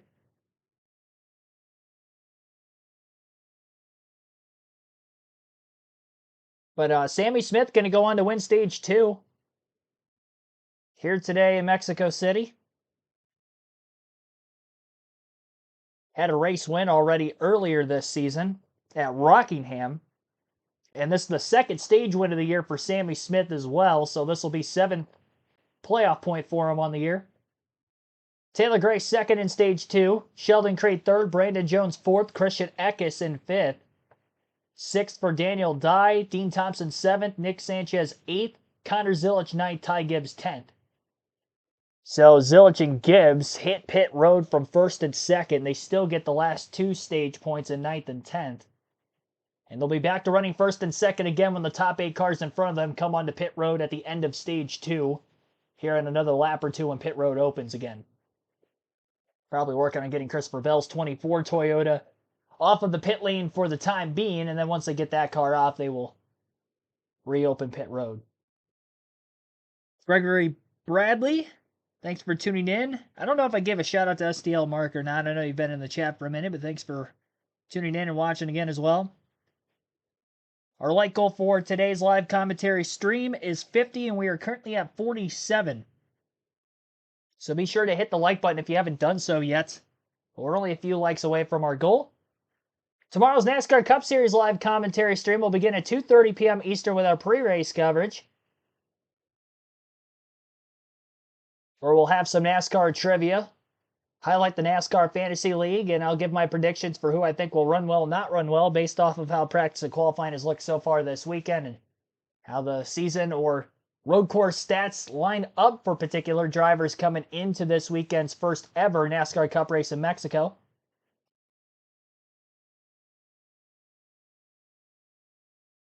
Since we're at the end of stage 2 as well, I'll close the chat poll off. 72 votes were casted. I asked you who you thought was most likely to win of the 4 options. Waiting for my votes to tally up. I just closed the poll out. All right, 41% of those 72 votes taking Connor Zilich for the race win. 20% took Daniel Suarez, and another 20% took Christopher Bell. 16% for Justin Allgaier. Allgaier out of the race, had a rear axle break back in stage 1. Christopher Bell now out of the race with an engine failure late in stage 2. So only 2 of those drivers continue on, Suarez and Zilich. Zilich will be the leader on this next restart. And Daniel Suarez should line up just a few spots behind that. Here's Christopher Bell on pit road. So, and let me know that I did not miss a shift with the H battery. So, not coming in. No, I don't know. Just let go. They're getting into the stadium section. So it's a bummer. That's obviously it was going to be a really good run for the Sam Racing Group, and Yeah, I thought our car did some things really well, and some things it needed to be a little bit better. Clearly, the 88 and the 19 are the cost of the field, but seemed like we were the best of the rest. Thanks, Christopher. That was hilarious. I thought actually. I mean, with that little smile, just a quick reminder. Well, what you has know? Ross been telling us? That's He's right. switched between those two gearboxes. Yeah, it's tough, and he didn't want any questions going into tonight. He answered it for his Cup team and everybody at Toyota and everybody listening. Let's go back and listen, go on board and listen in with Bell.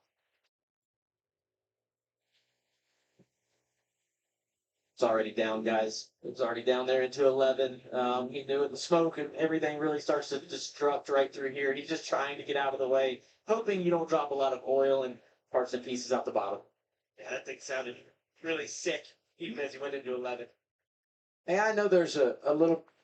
Pit road going to open up here pretty soon. Feels just getting into turn number 11, I believe, right now.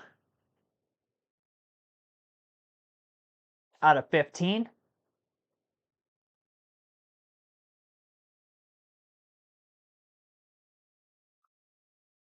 So we're going to have right around 20 laps to go when we get to the next restart. Which will be about the length of how the first two stages were. Especially stage 1, considering that stage 2 would have had the caution laps from the end of stage 1 first.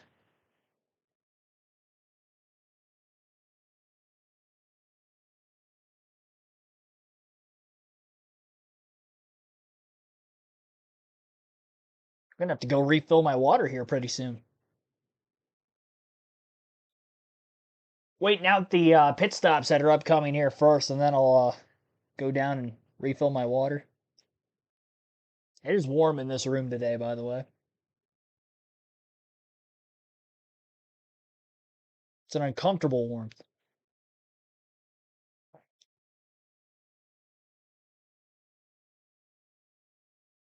Main reason is it's one of the first like warm days of the year where I've actually had to stream. So weather's been moderately cool around where I live. In Northwest Ohio. Not this weekend though, it's up in the 80s. That and I have my fan turned off behind me when I stream, so it's not necessarily this warm in here all the time, but when I stream it gets warm. During the summer months. I have to keep the fan off because otherwise it's just too loud for the mic. Tough it out the old-fashioned way. I mean, if these drivers can tough it out in some treacherously hot conditions inside the race car, then I could tough it out for a couple hours in a seat in my own home, even if it's a little bit warmer. So I got a sweeper truck towards the entrance of pit road, cleaning up whatever fluids might have gotten left down from Christopher Bell's Toyota just before the end of stage 2, so we still haven't had pit stops yet.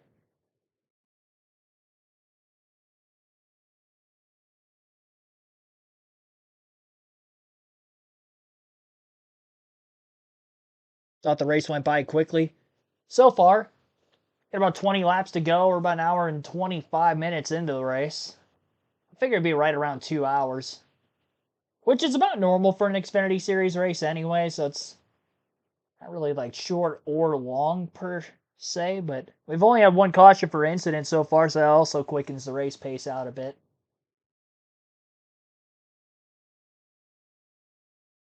So Sammy Smith, winner of stage 2, able to lead a couple extra laps with the caution. But he'll surrender the lead when he comes to pit road here shortly.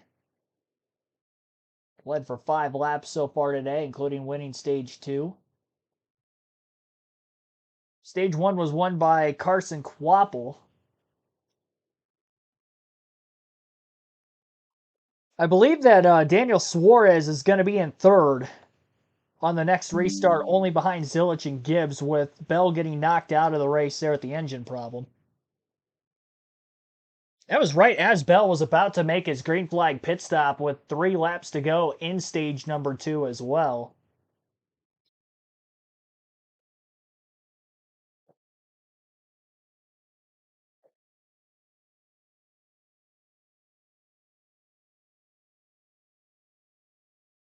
Toyota leaving NHRA after 2025. What's going on? I have no clue. I don't really watch NHRA, so I don't have any news on that. I honestly didn't know they were in NHRA, to be completely honest.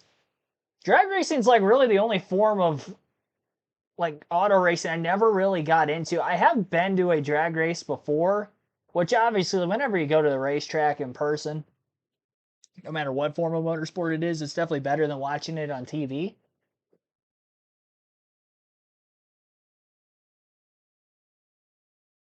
So I'd still highly recommend going.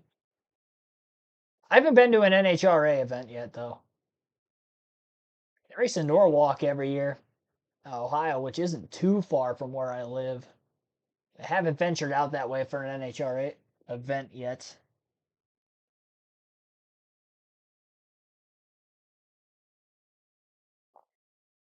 Or to do that, I'd have to miss out on a NASCAR stream. Be kind of tough. That's the reason I haven't gone to a local dirt race in a while either. It's been a couple of years. I think 2022, I want to say was the last time I went to. No, you know what? Actually, I was at the Kings Royal in 23, I believe it was. Maybe that was 2022 also. One of the two. All right, it's been 2 to 3 years. Pit road's open finally. Cool.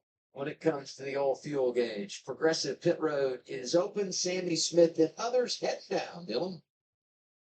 Sheldon Creed, who will win from third, has been struggling with the same thing all race, and that is lacking rear and lateral grip, and it gets worse the longer they go. So made a couple adjustments at the end of stage one. Expect a few more here. 4 tires and fuel for the 00, Cam. And stage winner, he said the car was good. The front grip was better that time, but the brakes suck, he said. That pedal going wrong. Christian Philadelphia reminding him, pull it down as much as you can. Also, and we have the 54 of Taylor Gray. He was reporting overall good. Biggest like Saturday just a tick-free lateral. Their goal was 6 points. He's earned the most here today. Taylor Gray wins the race off Progressive Pit Road, jumps in front of Sammy Smith. Now, a reminder, this is not for the lead because some of those drivers that had made pit stops under green flipped the stage. They will cycle to the front. Jesse Love among those that got a speeding penalty earlier when he made his pit stop. All right. Staring down a I couldn't even get it out without laughing. They had on the CW they're showing the statue of this naked woman with wings. And I was gonna say something about it. Gonna say now live on the air we show this naked woman live in Mexico City. It was a statue though. It wasn't an actual lady. Maybe it was at one time, but it was just the statue. All right, we got about 100 people in the chat. Appreciate everybody tuning in. I'm going to go down and refill my water while they're on commercial before they get to the next restart. Top 5. Actually, I can't even go through that yet because it looks like our leaderboard hasn't updated at the moment. So yeah, I'll be back here. We'll take a quick break. Until then, about 20 laps to go here in Mexico.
All right, I'm back.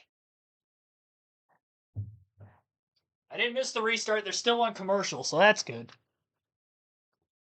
I desperately needed that water. I ran out. I'm telling you, it's warm. I went through one of these already in the first, what, we've been streaming for like an hour and a half? Maybe been an hour and 45 minutes.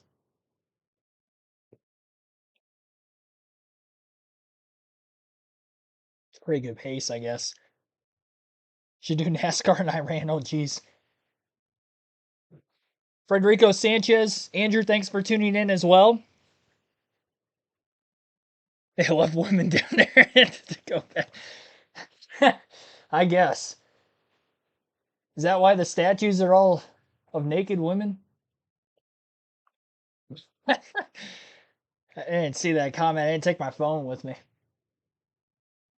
All right, so Connor Zilic is the race leader. Ty Gibbs in second, William Sawalich third, Daniel Suarez fourth, and Sam Mayer rounds out the top five. And we will have exactly 19 laps to go on the restart.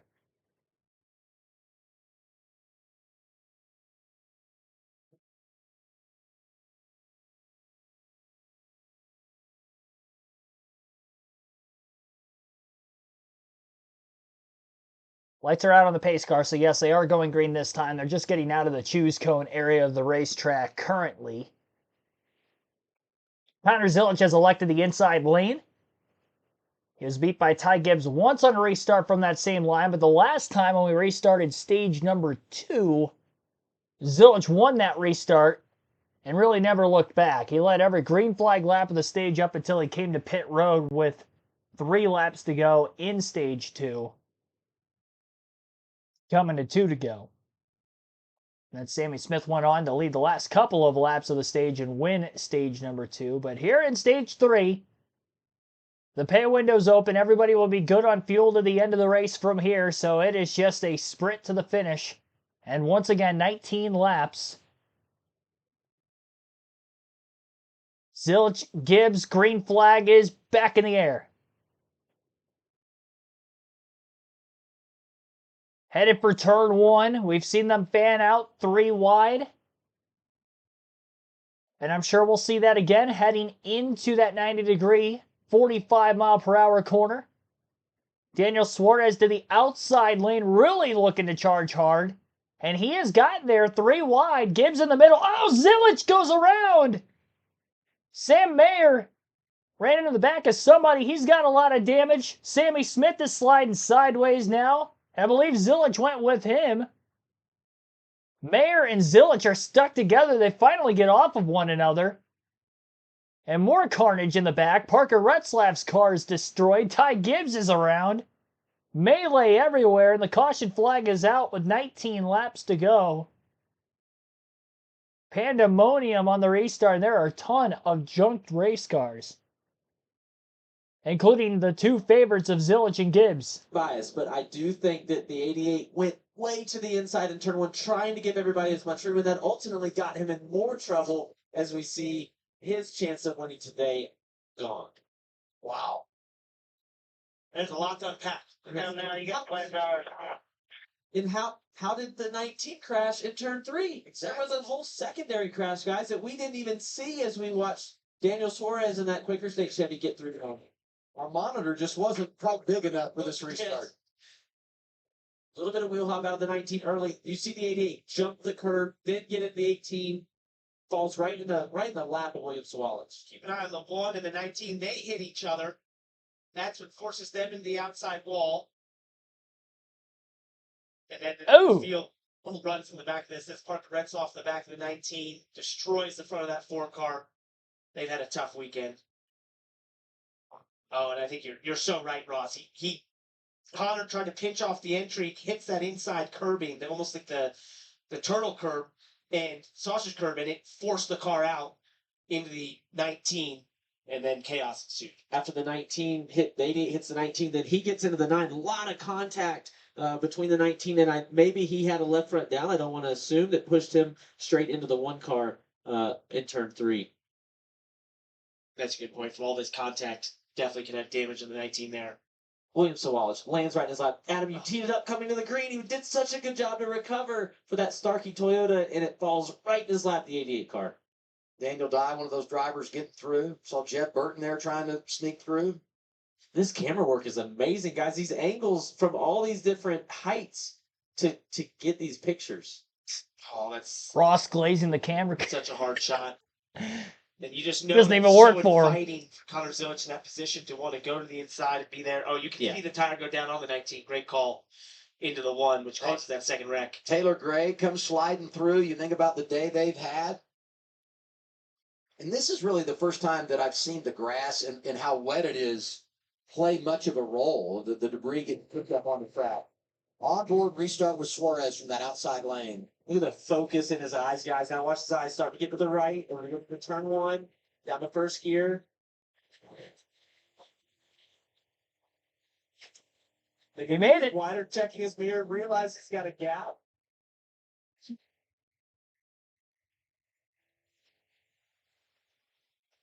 It felt like, hey, that's everyone else's problem now. Really excellent restart by Daniel Suarez. Pushed out Ty Gibbs perfectly. Like you said, it got right to his rear bumper and bump drafted all the way down the straight, popped out the right time, hit the braking point correctly. Yeah, he's pretty good at this Yeah, stuff. you know he is, basically. Look at the fans reacting to Daniel Suarez from the back to the front to take over the top spot. Let's You go. can hear it here. I think it came through the commentary box a little bit here in the front stretch, but you heard a sudden cheer when that 9 car got to the lead. He's been a monster on restarts. He showed it once again. It's pretty good down there.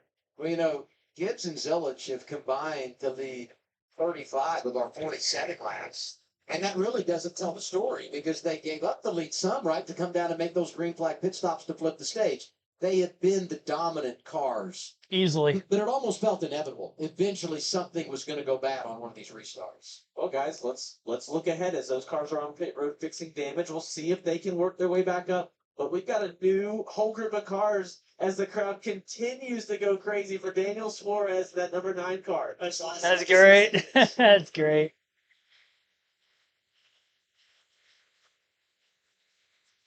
Love to see it. It's awesome.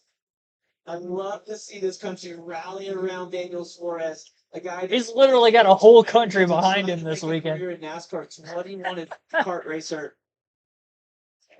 Suarez out front in Mexico City. And some drivers behind him that haven't been at the front all day long. A full reset will be returned on the CW.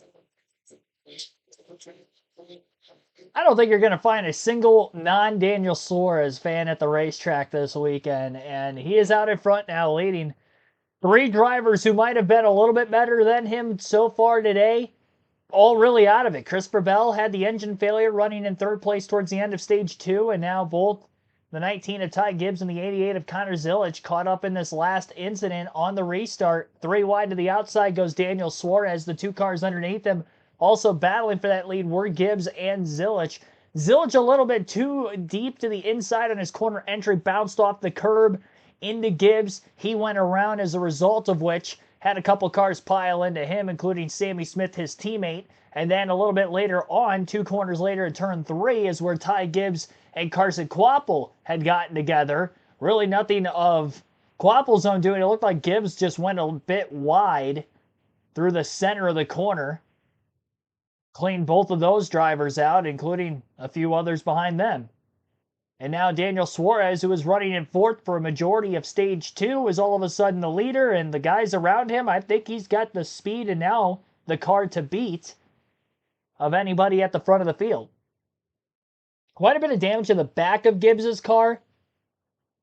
I think he could continue, but he definitely had quite a bit of damage. Connor Zilic had some beaten and battered fenders on both the left and right side of his car.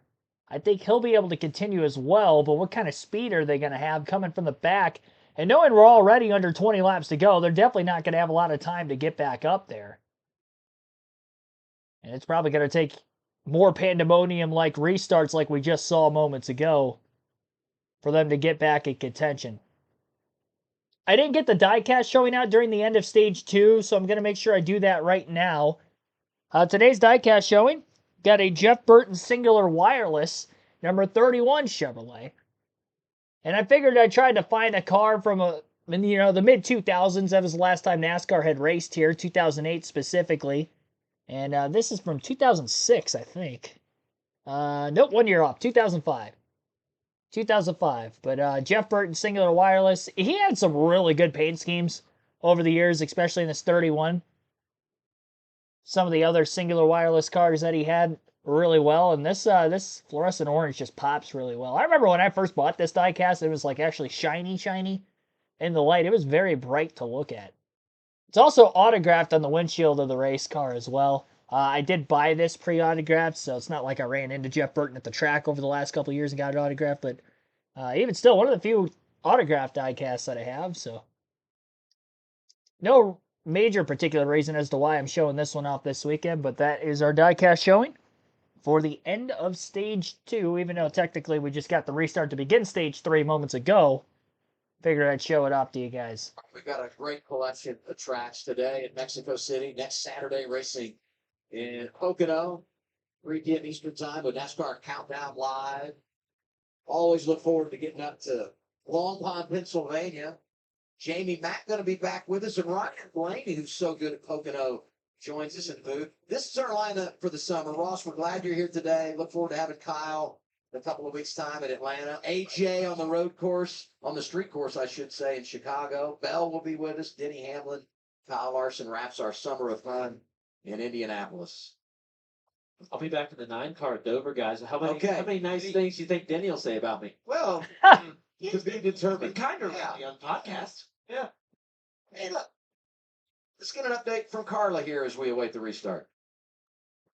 Yeah, Adam, I'm really trying to give you a feel for what is all here at the track. And I'm here at a taco bar because we know that food is for any culture. But the taco at the top of the pyramid here in Mexico, I was given the brief rundown here of tacos atatados. I had to practice saying that restaurant name. But yeah, it's a taco bar, and it is a lot different, apparently. The tacos in Mexico City are apparently considered street food. But this one is based out of Monterrey, Mexico, where it's really a work of art. You can see they're working on the trompo back there with cooking black pork. And I haven't tasted it yet, Adam, but I can tell you it smells phenomenal. There's been a line constantly all day, and they're resetting all of their ingredients right now to welcome some more fans here.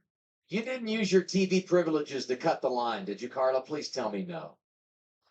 I didn't, but I probably should have. Okay, yeah, absolutely. Hey, they have the race on right there. See that? And I'll say this, the food here is a great separator. I mean, it's amazing, the food. Not just here at the track, but all around the city. And I can attest to that taco bar that's right down in front of the Cup Series garage by the media center where Carla's at. And Carla, I was there I was just looking at my watch 6.5 hours ago. It opened at 10 a.m. The one team, we were in line at 9:58, ready for our tacos. So well planned. It is as good as she says. Absolutely. Hey, and with that, let's go to the buffet and get our golden moment brought to you by Golden Corral. It's been the biggest impact we've seen in this race today, literally and figuratively. Crash into turn 1 on the restart. Just 3 cars trying to go into space for one basic clean, and opportunistic move there by a couple drivers. Aggressive move. Dale Suarez gets the lead, but Connor Zilish, the big loser in this, and Ty Gibbs, who went from fighting for the lead for the majority of this race to both having torn up cars on pit road. In all, there were 13 cars involved in that crash, and now we reset what's happening up front. Talk about Suarez getting the lead, but look behind him. Christian Eckes is running second, and Taylor Gray has scored a bunch of points today, second in both stages, so that's 18 stages. This would just be an incredible day. 2 rookies really showing off what they've got. And for that 16 team of Christian Eckes, they need this desperately. They've had such a tough start to this season. They just can't seem to get anything going their way. This would be absolutely massive. Let's take a listen to the radio. We are kind of here, got to keep our hydrant clean and all that. Yep. Then not a guy you want to make contact with on the road here. Keep that in mind. We are. And just want to give credit, as you said, Parker, to this group. They had a left front brake line that was kinked this morning in practice, which, as you and I saw, kind of made the car pretty unpredictable for Christian. So he said he felt like if he could put a decent lap together, the car had speed and felt okay. But the brakes were just presenting an obvious problem. So this is a much needed good run. He had their best run of the year at Coda earlier this year, so expected big things out of them, but off to a good start here, just trying to finish it off with 15 to go for Eckes. Counting 6 rookies inside the top 10. That is an Sounds like a impressive good number. recipe for a fun restart here. It's not like that corner's real slow after a fast straightaway. And we'll have it for you when we roll on. NASCAR making a trip to Mexico City. And so far, it's been a fantastic weekend. Daniel Suarez out in front of all drivers that could have been in this situation with 15 laps to go. Less than that by the time we get to this next restart. Cleanup continues around where the incidents took place in Turn 1 and Turn 3. Christian Eckes in second place, searching for his first career Xfinity Series win. Came into this one below the playoff cut line on points. Got the hiccups like on and off throughout the stream today. I think it's because I ate before I went on stream, but I would imagine that being almost 2 hours ago now. That shouldn't be the case anymore. Anyway, Christian Eckes, 18th in this race. 18th in the points, second in the race. So yes, a win would be huge for him to get into the playoffs. As you heard, they're looking just for a top 5 finish at the very least, but he's over a full race worth of points out of what would be 12th in the playoff grid, Harrison Burton. About 82 points is the difference between Burton, 12th on the playoff grid, and Christian Eckes.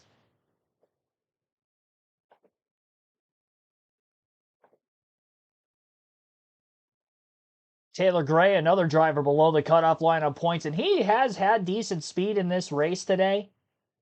A lot closer to being able to point his way in versus Christian Eckes. But he is still 32 points out of Harrison Burton. Solid top 5 finish could go a long way for that. The problem also for Eckes and Gray is that Harrison Burton is also in the top 5. In the 4th spot, just a couple positions behind those two.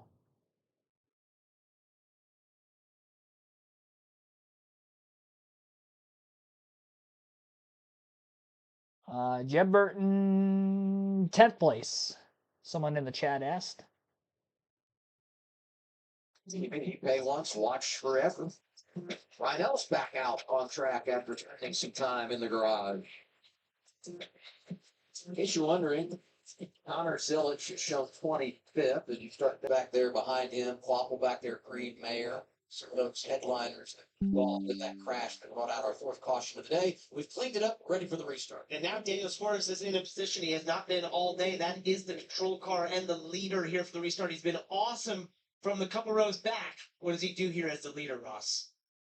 He gets to choose when he launches. He gets to watch this restart. So very late, a little different than what we all thought it was going to be. Daniel Suarez, number 9 Quaker State Chevy, has control. Commercial free, the rest of... Oh, there you go. Commercial free the rest of the way. 14 laps to go. Green flag is back in the air. Pretty good launch on the restart for Christian Eckes on the outside of row number 1 alongside the 9 of Daniel Suarez. Into the first turn goes Suarez. And it looks like the front of the field going to get through there a lot more clean than they did the last time under full speed conditions. A lot of 2 and 3 wide action going on all the way between turns 1 and 3. A bit of contact here and there, but nothing egregious. And Daniel Suarez did come out with the race lead. Continues onward in front of the pack, entering turn 4 now.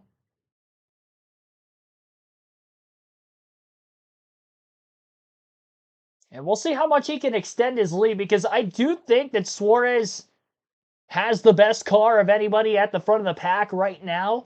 We'll also keep an eye on Connor Zilic in the 88, who's still in the race on the lead lap and has just broken inside the top 20 after the first half of a lap on this last restart.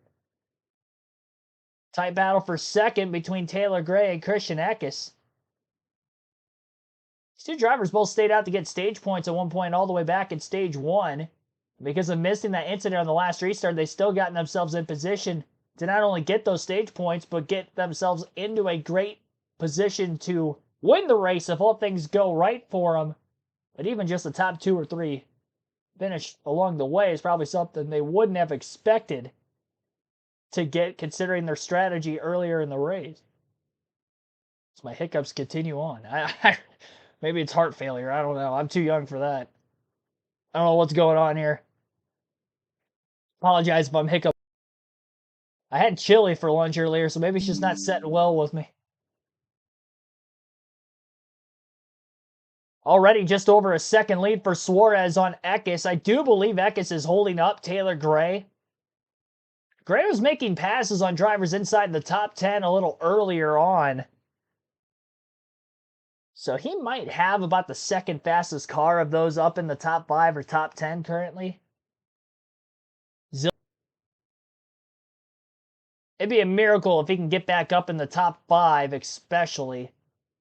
But I definitely don't think a top 10 is out of the cards for Zilich with as many laps as we still have left. Now, to think he did have about a 9-second lead on Daniel Suarez with stage 2 going caution-free. And we ran about 16 to 17 green flag laps in that stage up until, obviously, the green flag pit stops that took place. So for him to get about a 9-second lead in about a 15, 16 lap run, interval-wise off the lead right now, he's about 9.5 seconds back. Now, he does have cars that he's going to have to pass to get to Suarez. That will probably slow him down a bit more. But if he doesn't have significant enough damage from the last incident, Suarez is dealing with a little bit of damage himself right now, so that could be, if anything, a equalizer for Zilich compared to our leader. He gets up to 5th or 6th and a caution comes out. I'm not going to count Zilich out of the race yet. But he's got to work on getting as much track position as he can now before a potential restart. Because if he's restarting back around 12th place, he's just not going to have enough time to get there. But if he can get up in those front few rows, that's a different story. Taylor Gray making a pass through turn 4. Hard on the brakes on entry to get by the second place car at the time, Christian Eckes. So Eckes will now drop to 3rd. Gray extends his gap over the 16 through the S's. Gray in pursuit for his first career Xfinity Series win. Came close at Martinsville earlier this year. Dumped from the lead on the final lap by Sammy Smith. Gray led a ton of laps that day. Hasn't really led many laps this season outside of that Martinsville Xfinity Series race. But we'll see if he's got anything for Daniel Suarez. Leads about 2.4 seconds after making that pass on Eckes for the second spot. Quite a bit of traffic still right around Zilich as he just got by Jeb Burton through the stadium section of the racetrack. Jesse Love and Sammy Smith battling side by side with one another. Those two made significant contact with one another earlier in the race, which Sammy Smith went for a spin off of Jesse Love's race car. But Zilich is up to 12th. That left front tire is so exposed with the damage on the left front fender of the 88 as well. Like it'd be very easy for a slight bit of contact to cause any sort of a tire rub. They've cut away most of that fender around the tire to keep that from potentially happening.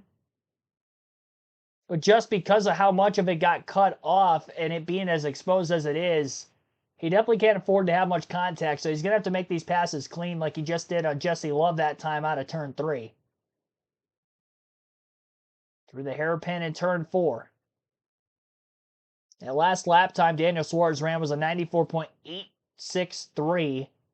Taylor Gray was actually about a 10th quicker with a 94.708 in second place. And the lap time that Zilich just ran, granted he was in traffic, was a 94.534, which would have been about a second off. Maybe 7/10 at the most. Crowd cheering for Daniel Suarez every time he passes by a particular section of the grandstands wherever they are scattered throughout the course of this racetrack, and he is coming around for 10 laps to go this time by at the line. His lead is only a 1.5 seconds over Taylor Gray as Gray continues to close. So not only not counting Connor Zilich out of it if things get crazy down the stretch here, but I don't think he can count Taylor Gray out of this race yet either because he has been faster than our leader for 2 consecutive laps now. That last time by, he was almost 0.6 quicker than Daniel Suarez over the course of that last lap. Before this last restart, they wouldn't have had anywhere near a full lap of green flag laps on their tires. So relatively equal tires and fresh tires is maybe the 54 pushing hard now, and he's not going to have anything for Suarez late. But either way, it's crunch time, and you can't wait around at this point anymore. Aki's trying to hold on for that top 5 finish as his crew chief was talking to him during the last yellow. He's currently in third, but he's got the 21 of Austin Hill breathing down his neck now as they work their way out of the S's for the time being. Hill definitely seems to be a bit quicker than the 16. There's another 1.5 gap back to Nick Sanchez in fifth, so if the pass is made quickly, Aki might not lose a ton of time. Hill taking a peek to the inside. Getting down into turn 11. Beats the 16 back to the gas, and now he'll get underneath them in turn 12, where that pass is made cleanly. Power slide by Hill as he gets up out of turn 14. But that's about as efficient as the pass could have been made to not cost either of those two drivers a lot of track time by way of the cars in front of them and the drivers that are closing in from behind. Aki is definitely losing speed, and he doesn't seem to be anywhere near as quick as those drivers, not only that have gotten by him since the restart, but closing behind. And I don't know that a top 5 is going to be realistic for him, considering we still have 9 laps to go. A little bit more even on the lap times for Suarez versus Gray that last lap. Daniel Suarez actually picked up a bit, and he was quicker than the second-place Taylor Gray Toyota. Harrison Burton, who was 4th on the restart, and kind of quietly fell back to 8th. Zilich looking to the inside, entering turn 4 on Burton.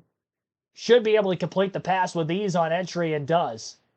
Burton slides in line behind him. Next driver for position ahead of Zilich will be the 20 of Brandon Jones.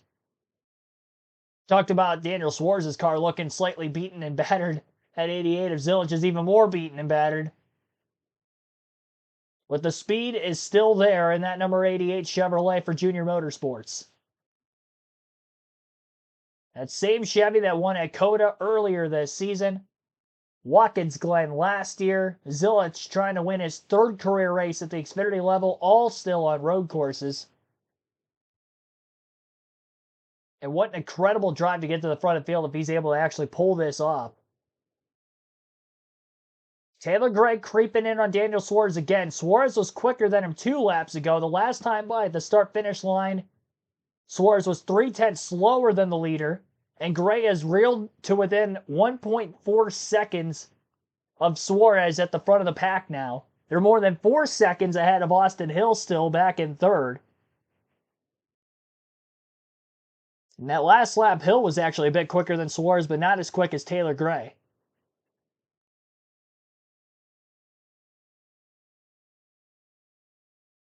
Sammy Smith and Jesse Love are still making contact with one another. And Smith sends Love out into the grass. Rejoins the racetrack and stays in front of him. I don't know how that's going to be assessed by NASCAR. Sammy Smith is still all over Jesse Love. Love's got his hand out the window, and I don't think this is going to be over anytime soon. These guys traded paint with one another earlier, and now Love is going to run the 8 wide, and the 8's out in the grass in turn 4. And he's going to lose way more time than Jesse Love lost out of turn 3 when Love was in the grass. And Love better get away because these two are shot after one another, and there may be something in the post race between them because they will not quit after one another.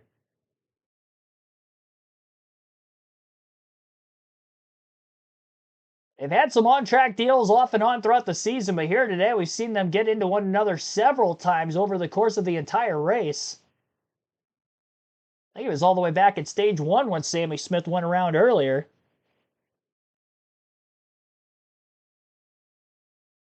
Love out into the grass. Sammy Smith sends him back. And now Jesse Love is around turn 15, and I'm not sure if that was at the hands of Sammy Smith or not, but the caution flag is out. And there's quite a bit of damage to the right side of Love's race car as he tries to get it turned back in the right direction. We'll see what the replay has to show. But there is damage for Jesse Love. He doesn't come to pit road there, which I'm quite surprised. But there is quite a bit of a fender rub on that right front. I don't know if that right front tire is going to make it all the way back around. But turn 15 with 7 laps to go. The caution flag is out for Jesse Love taking a spill. Felt like it was kind of a quick trigger on that caution, to be completely honest. We don't usually see cautions on road courses for single car spins like that. And it wasn't against a barrier where NASCAR was going to have to fix. It was more of a harder concrete wall.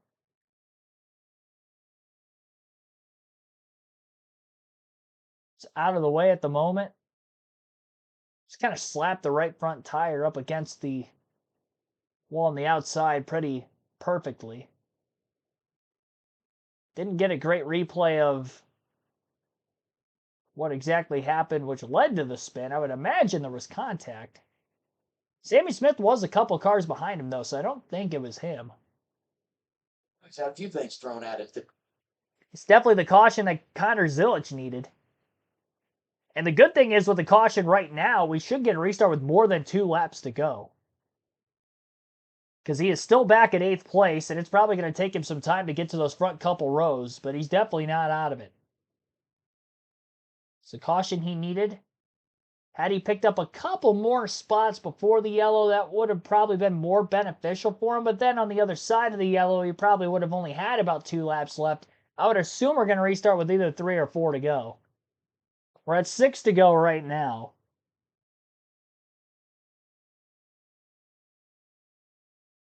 And I believe pit road was open that last time by.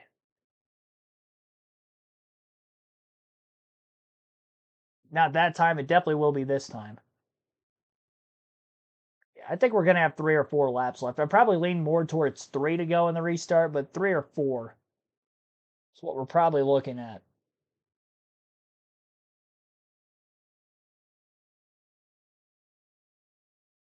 Well, we might have more melee like we did back in the first turn at the beginning of the last stage. Or this stage. Stage 3, it felt like it was last stage. Well, Suarez has led every green flag lap of stage 3 so far, and this is still the first time he has led overall. 13 laps led on the day for the driver, the number 9. With the several Cup drivers we've seen in that car so far this season, none of them have been able to win yet. Connor Zilic has led for 17 laps today.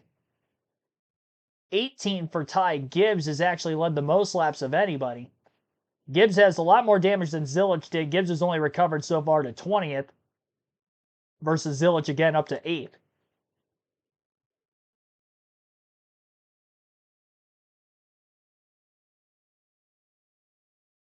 And does anybody else have a shot at Daniel Suarez as well? Suarez has been very good on the restarts all day. Especially these last couple, the one to get to the lead and that last one to hold on to it. Very easy for him to try to hold on out in front. All right, so they didn't get 1 to go that last time by... We still have 6 to go, so that was probably expected. Definitely could be some desperate drivers up in those front couple of rows.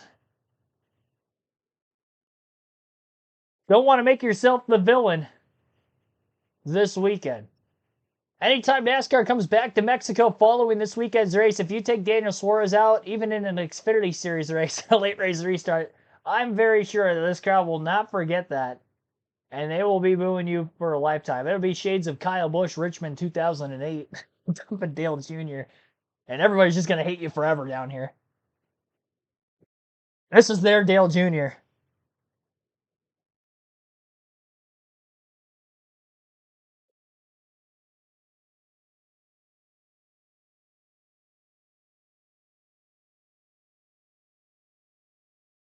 We did get to our like goal of 50 for the stream today, so again, greatly appreciate that, everybody. But be sure to hit the like button if you haven't done so yet. We're up to 56 and counting. Subscribe for more NASCAR content like this every NASCAR race weekend.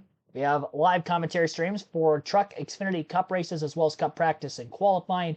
4 streams this weekend. We had Cup practice yesterday, 2 sessions in the same stream.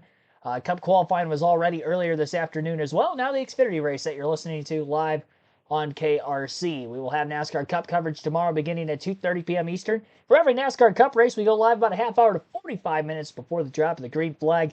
Give you guys my predictions of who I think is going to run well, not run well in the race. Ultimately, the Fantasy League, how that's shaped up so far this season. And we do some NASCAR Sporkle trivia in the pre-race build-up to the actual race itself. And I usually try to pick track or something along the line of a quiz that I not only haven't touched yet this year, but something oriented with the track. So I'll try to find something road course related.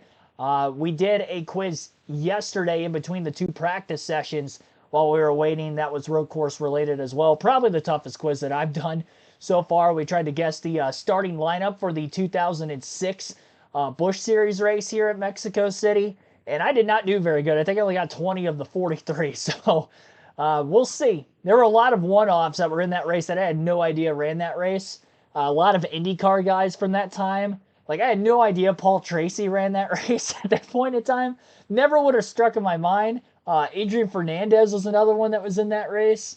There were several others. AJ Foyt the fourth was in that race, driving the 38 car, the Great Clips car that I thought was either Loeffler or Kane and wasn't. So yeah, it was fun, but definitely the hardest quiz we've done so far this year. But we'll have more of that again in our pre-race tomorrow, and we usually stay live about another 15 to 20 minutes after the checkered flag on the Cup races as well, so you can listen in to the interviews from some of the top finishers and biggest stories of the race, including the race winner. We'll break down everything I had in the pre-race as far as predictions in the post-race and then who won the Fantasy League for the week. And that's what we do on our Cup Series race streams. Saw a Mexico City quiz. It might have been the one that we did yesterday, if that's what you were talking about. Yeah, definitely not going to do it 2 days in a row. I'll try to find something else, road course related.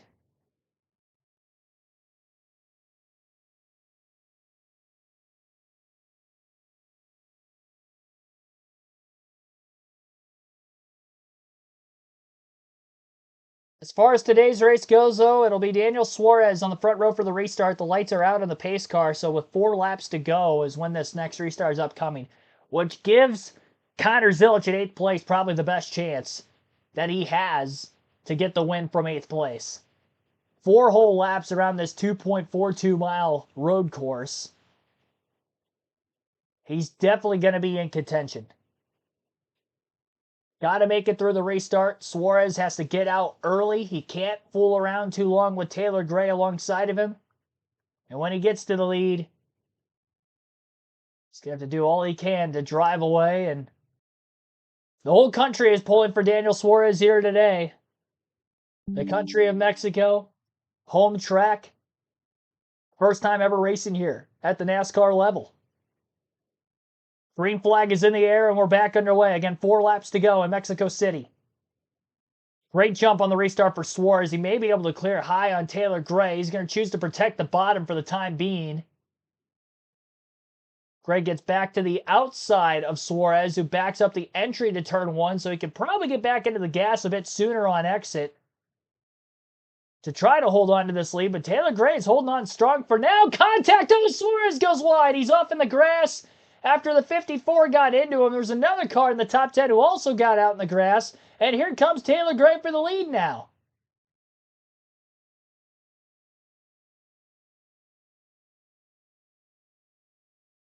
Suarez held on to it. Now he was forced off the track in turn 3, which is where he was off in the grass.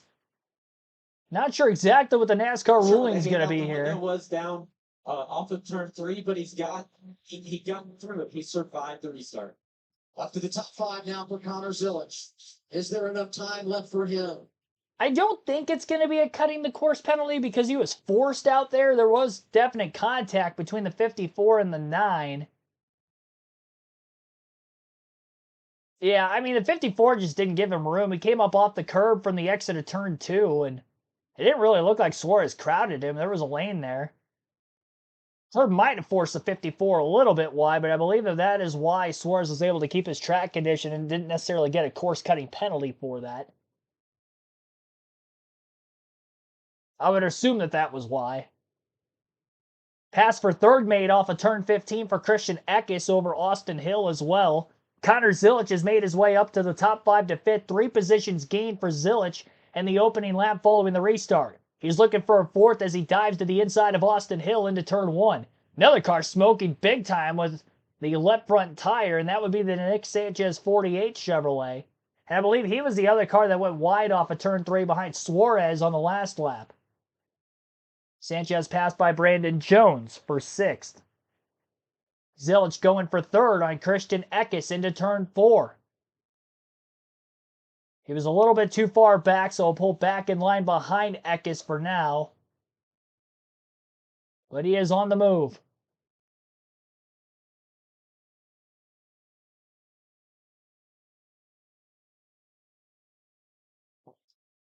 Zilich is up to 3rd, but then gets crossed over by Eckes in the next corner, and wide off the curb goes Zilich out of turn number 10, and I think Austin Hill's going to get back around him as well. So maybe a little bit too aggressive for Zilich as he swung way too far wide, and this is exactly what the Daniel Suarez fans want to see in the crowd, is Zilich back in traffic because they know he's going to be the only other one to beat that 9 car out in front of the field. Zilich able to close the gap on Brandon Jones and keep him from getting back in line, but after swinging into 3rd temporarily, falls then back to 5th, so net gain of 0 positions. Gained or lost for Zilich on that last lap. If anything, though, he lost more interval time. He's now 4 seconds off the lead. Taylor Gray almost a 10th quicker than Daniel Suarez that last lap. He's only 7/10 off of our race leader.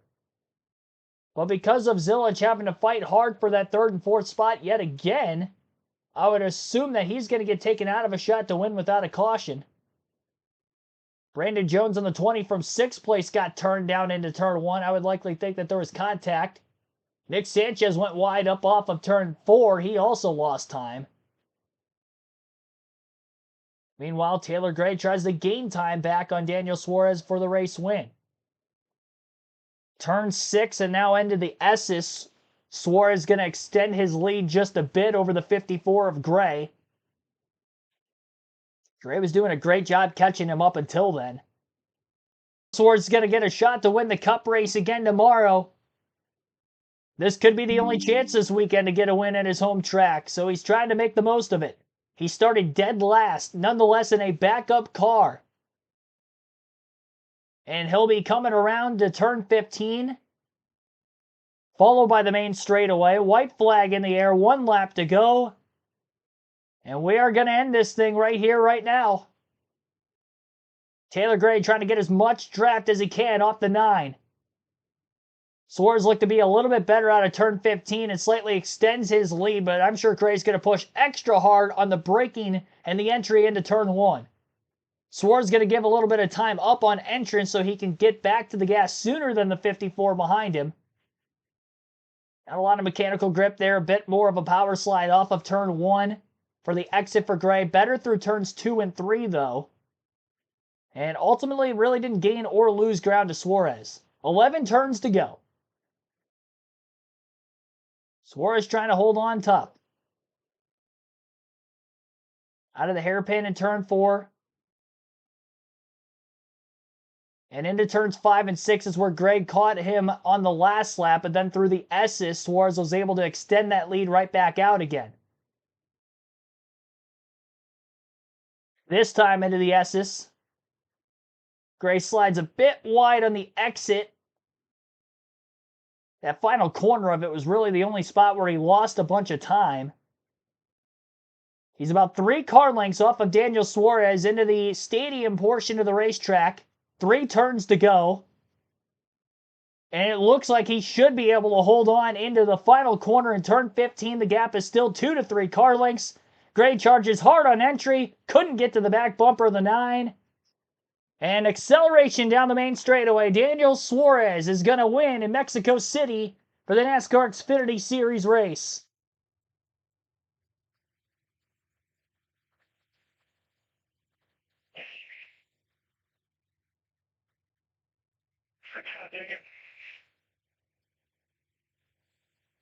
Awesome.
section, Mexico City for Daniel Suarez.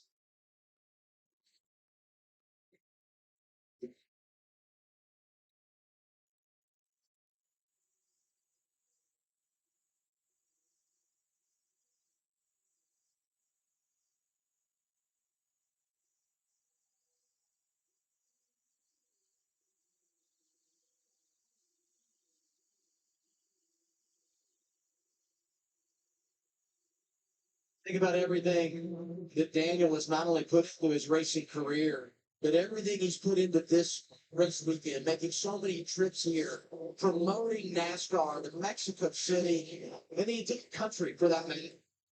And for him to get to celebrate like this means so much. Especially when you consider what we're going to be qualifying him to do this in the backup car. It's a team win for him and everyone at Junior Motorsports.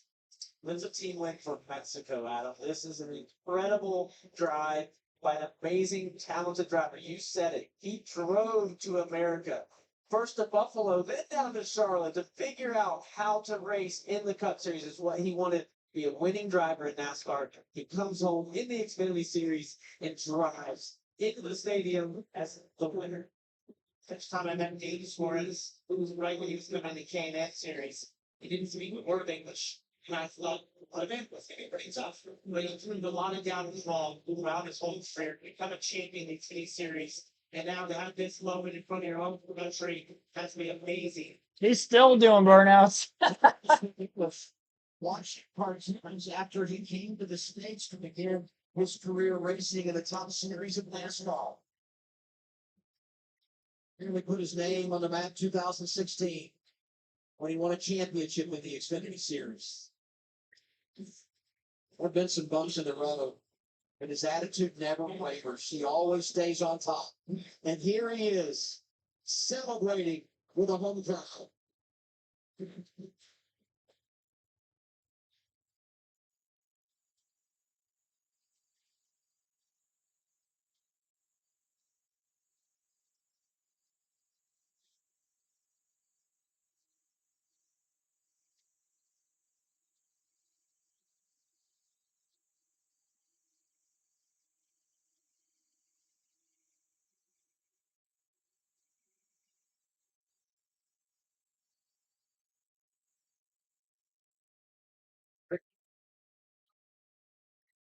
She could have heard him on the last lap.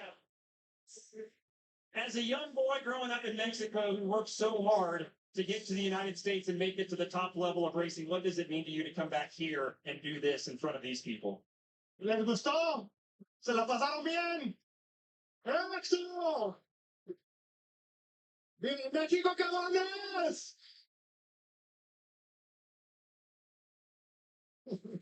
Like Julia.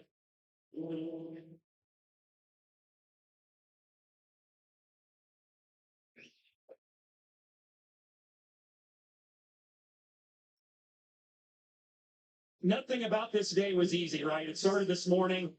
You got damage. I know the brakes weren't exactly what you wanted still. How did you stay focused on the task at hand all day today and ultimately survive that last restart too and get it done? Yeah, man, it's everything about teamwork. You know, like these guys work extremely hard to get this car ready.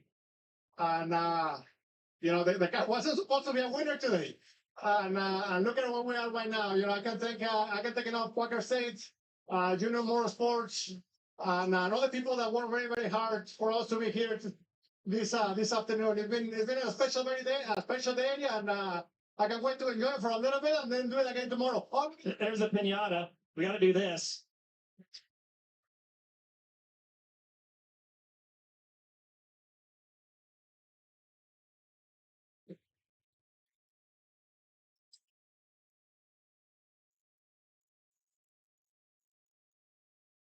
One last thing, Daniel, and then you can celebrate. Is this as cool as you dreamed of it being? It's just very special, man. It's very, very special to be here in front of my people. You know, all these people that they have supported me for many, many years. They have loved me since my NASCAR Mexico days, and now fighting with the big boys. It feels good. Congratulations. Daniel Suarez, a winner in Mexico City.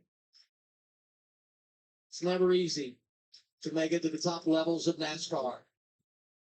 And the challenge is for Daniel Suarez more than most. But he's climbed every mountain, answered every call. You know, we still got a race again tomorrow. Unless Daniel Suarez wins again tomorrow, how do we top this? I mean, this has that main event feel to it that this feels like it's the moment of the weekend. And I don't think anything can come close to it again unless Daniel Suarez gets the sweep, and which there will probably be even more fans of the grandstands for tomorrow's race versus today's race, that the reaction may be even louder. But we'll see. He should have a good car. His teammate Shane Van Gisbergen, I think, is going to be the one to beat. But Suarez has been top 10 in practice, qualifying all weekend. All three Trackhouse cars for the Cup side have been. So I could really see any one of those three potentially doing what Daniel Suarez did today, and that is go to victory lane. We'll go through the finishing results here and race statistics. 5 cautions, 7 lead changes, 17 laps under yellow. We did finish under the regulation length of 65 laps. 2 hours, 16 minutes, and 13 seconds total time to finish today's race. Taylor Gray finishes in second. Margin of victory just under 0.6 of a second between Suarez and Gray. Austin Hill finishes third. Christian Eckes fourth, and Connor Zilic comes back to round out the top 5 and 5th. 6th place for William Sawallisch, one of his better runs of the year, and that was after a spin early in the race. Austin Green in 7th. He always does a great job in these road courses in the Xfinity Series. Another top 10 for him here today. Jeb Burton finishes 8th, Harrison Burton 9th, and Sammy Smith, multiple spins of his own today, still finishes in 10th. Sheldon Creed in 11th, Dean Thompson 12th, Daniel Dye 13th, Ty Gibbs 14th, and Alex LeBay 15th.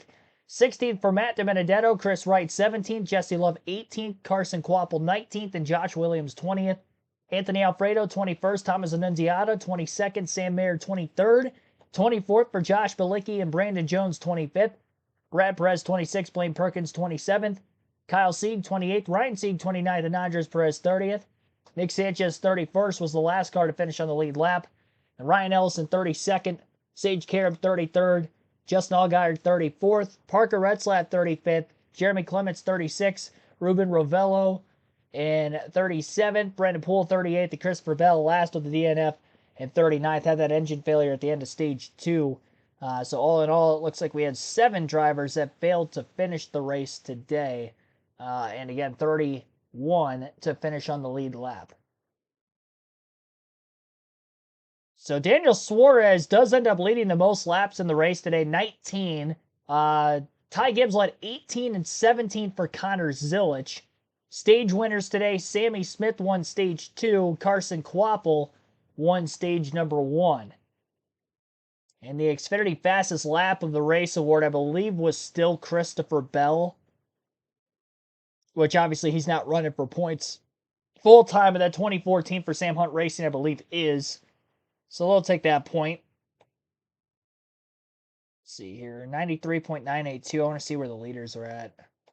93.584, it looks like, for Connor Zilic might have been even better. So lap 9, 93.584 for Connor Zilic, I believe, was the fastest lap of the race. So he might be the Xfinity fastest lap award winner. Just looking back down the leaderboard here just to verify. 93.584. Gibbs had a 93.565. So Ty Gibbs lap 29. 93.565. I think Gibbs had the fastest lap. See, I'm having to triple check this just to make sure. Yeah, there's no other 93s other than Bell. So only 3 drivers ran a sub 94 second lap today, but Ty Gibbs gets the fastest lap of the race. 19 car will be taking that extra point. They are qualified for the owners' playoffs already, too, because Eric Almirola won in the 19 car at Phoenix earlier in the season. Feel good story here today. Great race along with it. Daniel Suarez wins at his home country in Mexico City here today. The NASCAR Xfinity Series event, the 9 car for Junior Motorsports. And we'll see if he can double down tomorrow in the NASCAR Cup Series race. Same track, same time. Our start time for tomorrow's stream, though, will be at 2:30 p.m. Eastern with the pre-race. And more on that in a little bit. Here is Connor Zilic, who came back to finish 5th. Massive incident. At one point, as low as 28 and then you picked him off. Granted, you did have a restart. Where do you walk away with today? What's the sentiment? Yeah, I'm proud of my team and their effort. Obviously, finish isn't what we wanted. We probably had a better car than fifth place, but we clawed back after the incident on that last restart, and yeah, just proud to be able to come here and get a decent finish. Our WeatherTech Chevrolet was this fast Xfinity Mobile. I got some damage and didn't help it. But congrats to Daniel. It's awesome to see him win here in his hometown, and it's super big for him. So really proud of him in Junior Motorsports, and we'll go get him next week. Or was there a path to winning after the incident? Was it a matter of needing more laps, another restart? If you look ahead at the maybe coulda, wouldas, what was there? Yeah, I honestly don't know what I really could have done to get up to the front quicker. I probably could have been a little cleaner after that restart and gotten by guys a little quicker. But yeah, I don't think I had what the 9 and the 54 had there at the end. But really proud to come back to finish top 5 after a day like that. Solid day for Connors Village. Taylor Gray comes up one spot short in the second position. That was maybe as close as you've been to your first career win. How did you balance your own desires to get that win versus racing Daniel clean? Yeah, I mean, besides Martinsville, yeah, I mean, just sucked, right? I mean, it comes so close, and I feel like have the car capable of winning, and I don't know, just I'm mad, frustrated, sad, all of it at one time. But it's a good Wednesday overall for us. I can't thank everyone from Joe Gibbs Racing enough. Brought a really fast operation there at JR Super, as fast as Xfinity Mobile. So yeah, just gonna take some momentum and continue along. Yeah, as a rookie, when you have these days, even though the result ultimately isn't what you want, how difficult is it still to find the positive? You did have a good points day, but I know that doesn't hurt or doesn't kind of solve the hurt. Yeah, I mean, I think just again, I think the only thing that's making this feel better is just that we had good Wednesday. To be honest with you. But yeah, I mean, it was fun racing with Daniel at hard racing. I didn't mean to run him off in the grass right there and let him kind of gather it back up and able to race. And I was able to get to him through here, getting into 15. And I felt like if I would be able to get a little bit deeper into the corner and get him a little loose, I thought I would have been okay and being able to pull up beside him. But just didn't quite get there. It's fun racing. Yeah, valiant effort. He does come home in the second spot, and for somebody on the playoff bubble, this was a much needed good points day. And he's right on the bubble now. And, he came in 32 below. And as fast as he was charging that final corner and turned 15 on the final lap, I think if he would have gotten into Daniel Suarez, Suarez would have ended up going around because there was a lot more speed on corner entry for Gray. It almost looked like he was going to try to use him as his brakes there. But needless to say, Suarez was able to get out of there, get back to the gas soon enough, and win the race. So that's going to round out today's live commentary coverage of the NASCAR Xfinity Series at Mexico City. Tomorrow we have the NASCAR Cup side. Again, our start time is at 2:30 p.m. Eastern and 11:30 a.m. Pacific with the pre-race. Hope to see you then for that. Have a good rest of your Saturday night. Again, congratulations to Daniel Suarez for getting the win here today. Awesome to see. Cool story there at the end. I wanted to make sure that I got the crowd reaction in there as soon as he crossed the checkered flag, and I wasn't going to overtake too much talking because it's definitely one of those once-in-a-lifetime experiences. Maybe twice in a lifetime. Maybe Suarez gets it done again tomorrow. We'll see. Thanks for watching, everybody, though, and I'll see you again tomorrow afternoon.